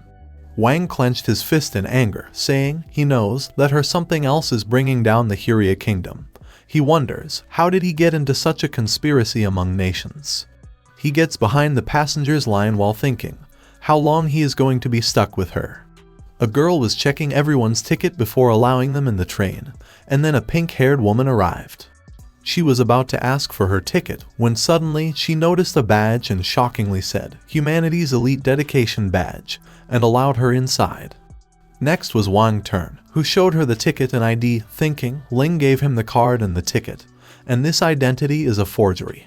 He passed the check, and then the girl tells him to enter while addressing him as Mr. Companion. Suddenly, Wang heard a voice saying that no ordinary humans are allowed. He then noticed a man begging the guards to let him speak to Dr. Kindy, as only she can treat his wife. He just need a few minutes. But the guards said that the rules are clear and all the public facilities in Hyria Kingdom are divided into 3 classes. The classy cars with red markings are for kindred only. Medium cars marked blue are only available to companions and elite humans. Ordinary low-class citizen can sit in low cars marked with black. This is the king's grace. They said, a human dare to challenge the laws of the Hyria Kingdom, ridiculous, and then kicks him out. Wang knows that the girl sitting behind him is Dr. Kindy, and thought about the class discrimination in the Hyria Kingdom. He then sit on his seat while saying, it's a 3-hour drive. He hoped that he make it safely to his destination. But then suddenly the driver hits the brake. It was the same man from before, who took the girl hostage and tells everyone to not move. He shouted that if anyone dares to move, then he will kill her. Dr. Kindy's guards points their guns at him and tells him to drop his weapon. Meanwhile, the girl was telling the man to calm down and asked if he doesn't wish to see Dr. Kindy for his wife's sake. She added that Dr. Kindy is a famous doctor, so she will cure his wife, but the man tells her to shut up. He has his thumb on the detonator and was telling everyone to stay still, otherwise they will all die. And then Kindy tells her guards to step back. She stood up and asked the man what disease does his wife has. He answered that it's heresy complication, and she has less than 10 days to live. He tells her that the superior hospital that could treat the disease refused to treat his wife because they are subhuman, but he heard that she is the only one who is willing to treat a subhuman. That's why he came to see her, to which Kindy said it's serious. She then took out a green liquid, saying that she has a cure with her. She tells him to come near and take it, as this is the medicine that will save his wife. She added that the gas evaporates easily, so please hold it with both hands and do not spill a drop. The man gets happy and thanks her while attempting to take it from her. But then she moved her hand back and tells him that he has to take it with both hands. The man released the girl and puts the detonator back, saying he has to hold the precious medicine in both hands. He thanked her again and opened his hands to receive the medicine. But then she ordered her men to do it now. And as soon as she gave the order, her men shoot him down. The man slowly loses consciousness while asking why she doesn't save them, as she is a human herself. Just then, they entered a tunnel and a man smiled evilly and said, now. And then several men jumped at the guards and injured them. But then the injured guards activate their superpower to block the enemy's attacks. Dr. Kindy tells her guards to stop when someone jumped at her to slash her. She barely dodged the attack while telling her guards that if they activate the superpowers, it will cause fusion reaction. One of the guards then throws the opponent leader away. She gets collided with the wall and starts coughing. She dashed again, telling her men that they are almost out of the tunnel. The signal shield is about to fail, so quickly take the reagent. But then Dr. Kindy tells everyone to not move. She said, this is Thunderstorm 1. A drop of liquid can infect every living thing for hundreds of years. Since they came to take it, then she is sure that they know what it does. She gets serious and added, if they don't want civilians to die, then stand down. But their leader said, so what? Killing her will protect more people, it's worth the sacrifice. She then take the detonator from the man's body, who was killed by Kindy's men. Wang gets shocked after realizing that she now has the detonator of the bombs. She shouted that for all humans, she has to do it. But before she could press the button, someone hit her head. Kindy and the others gets confused as a man was holding the detonator now. He tells them that they can fight, but can't hurt passers-by. The leader asked him to give it back with a fierce tone. But Wang tells her if she scare him more, he may drop it outside. The guards dash towards the leader, thinking it's their chance now. But Wang tells them to stop and said they are about to get out of the tunnel. Then the signal blocking device will fail, so he suggests the enemies to get out of there before other kindred arrive. The guard protecting Kindy angrily asked Wang, whose side is he on? but Wang ignored him and tells the enemy leader that she and her men should get out of there. He also tells Kindy to not bring such dangerous items on the high-speed train, as their lives matter too. One man informed the leader that they are almost out of the tunnel. The leader and her men prepared to leave, and she tells Wang that they will meet again. And as soon as they crossed the tunnel, they all jumped out of the train. Then the next second, the door of the car opens, and the other guards arrive as well, saying that they detected superpowers, and asked what happened. The other guard responds to that by saying nothing, and that thanks to the help of a passenger, the crisis has been solved. Kindy then asked Wang about the bomb, or if he isn't going to give it back. He apologized to her and gave the remote to her. She then gave him her visiting card while introducing herself, and then asked his name. After finding his name, she left from there, telling him that she will see him again. After some time, Wang was going out of the train while looking at the card, wondering what kind of research they work on. But just then, he started to lose consciousness, saying it seemed like disinfectant. He fell on the ground, and heard Kindy telling her men to bring him back. After some hours, Wang wakes up in some kind of a laboratory. He heard someone saying that he woke up 3 hours earlier than expected. It was Dr. Kindy, who said that he is no ordinary man, so please be her experiment subject. Wang asked her if that business card was poisoned. Suddenly, he heard a system saying, the first toxicity test was completed, now starting the second experiment. And as soon as the experiment begins, Wang started screaming in pain. He heard Kindy saying that Morley is historically a diamond challenger and she has a piece of his DNA. Only 8% of the 1,000 manage to mutate, explode when one lose, but get a huge promotion when he succeeds. She touched him while adding, let's see, how will he end up? Wang tells her to let him go while shouting in pain, but the experiment continued, and he gets a comprehensive increase of 2%. She smiled evilly after hearing the announcement and said, he absorbed the genetic fragments and retained consciousness, impressive. She tells her subordinates to continue, and Wang to hang in there, because if he can complete the final experiment, he will gain freedom and great power. The power of Huria, the ancient kindred king. Wang then started to lose consciousness and suddenly wakes up on a bed. He gets up and realizes that he is in his companion's space and wonders what is he doing there. Ling was with him, asking if he is feeling great pain as he voluntarily escaped his spirit into the companion's space. He asked Ling where is she right now and explained that he has been arrested and she pumped something into him. Ling said it sounded dangerous but added that his spirit has grown a lot too. And then to Wang's surprise, he finds Kyoheim and Chang in his companion's space.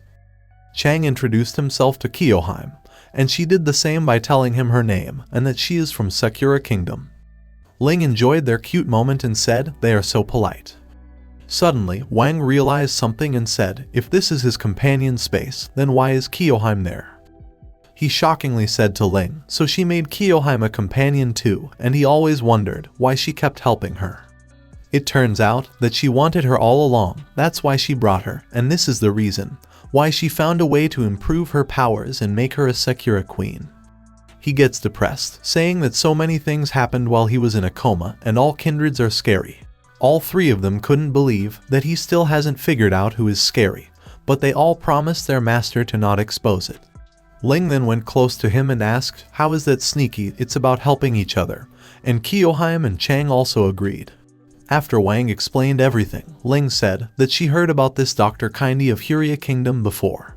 She is a well-known scientist in Huria, conducting secret research. Human as she is, she never relents. She is said to have killed thousands of people because of a simple experiment. The royal family funded the Diamond Institute for her. She has been conducting secret research. Chang also mentioned that according to Master Zhu's Trader Slaughter's internal documents, Kindy is in the top 10 worldwide on the list. She is a huge threat to humanity. Kyoheim apologized, saying she never heard of her before. But then her other personality appears and suggested to kill this Dr. Kindy, but Wang said, then it would cause an international dispute. He tells Ling that he wants to get out of there, and she told him before that she was coming to the Huria Kingdom, so come and help him, but Ling said it will be to his disadvantage. Wang asked what does she mean, as he has been drugged with some weird potion. But Ling said that he gained power, which shocked him.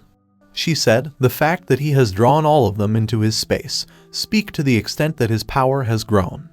She added that he was a master once, and right now, he is just one step away from being a challenger. But Wang shouted that Kindy mentioned about Huria's blood power, so if he gets injected with the king's blood, he might be brainwashed. Ling tells him to not worry, and she is sure that he will be fine. Wang gets confused and asked, how can she be so sure? Chang thinks, in the world of blood race, people are divided into different groups based on their bloodline. Kihoheim was also thinking the same, that no kindred can beat her master in this world, because his kindred is the most powerful one in the whole world. Ling tells him to stay there and consider it a special trial. She will rescue him when the time is right, and then they all make excuses and left. Wang shouted at them to stop, not leave him there alone. But just then, he returned back to the real world. He was in a cell with the other human experiments. A man came close to him and said, so he is finally awake. Wang wondered, what is this place and why there are all these humans? But then he noticed a person sleeping and realized that he is a companion. Suddenly, his head starts hurting, which causes him pain.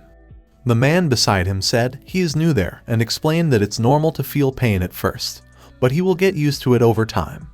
Wang asked him if they all are there against their will, to which the man said some people got there against their will and some were sold there. Also, some were sent as their punishment, but he tells Wang to not worry as the scientists will only do experiments on them once in 3 days, so he will get time to recover.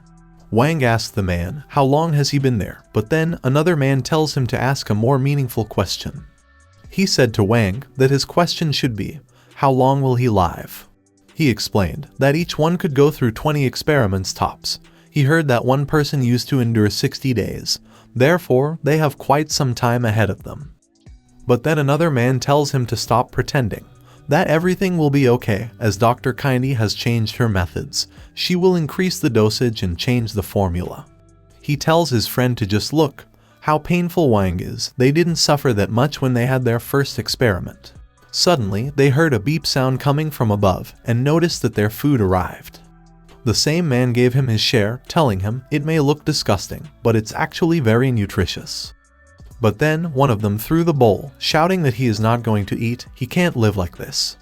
He challenged Kindy to kill him while addressing her as a coward. But then the mechanical arm grabbed his mouth and made him gulp all the food.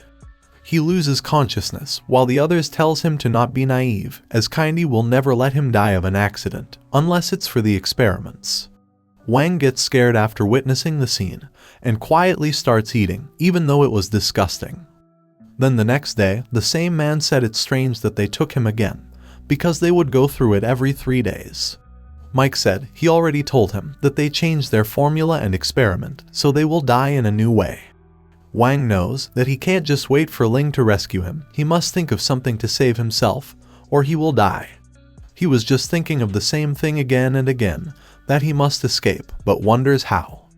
Mike tells him to stop caring about the new guy, as it's his turn tomorrow. He added that Luo and Yegu will also be with him, and he doesn't think that Yegu can make it back alive tomorrow. He tells Yegu that he is a companion, not a humble human like them, so it's fair that he will suffer more than them. Mike continued that he almost died in the last couple of times, so he hopes that this time he can meet his end. Wang was looking at Yegu, who was not responding to anything. But then suddenly he turned his face backward and stared at Wang.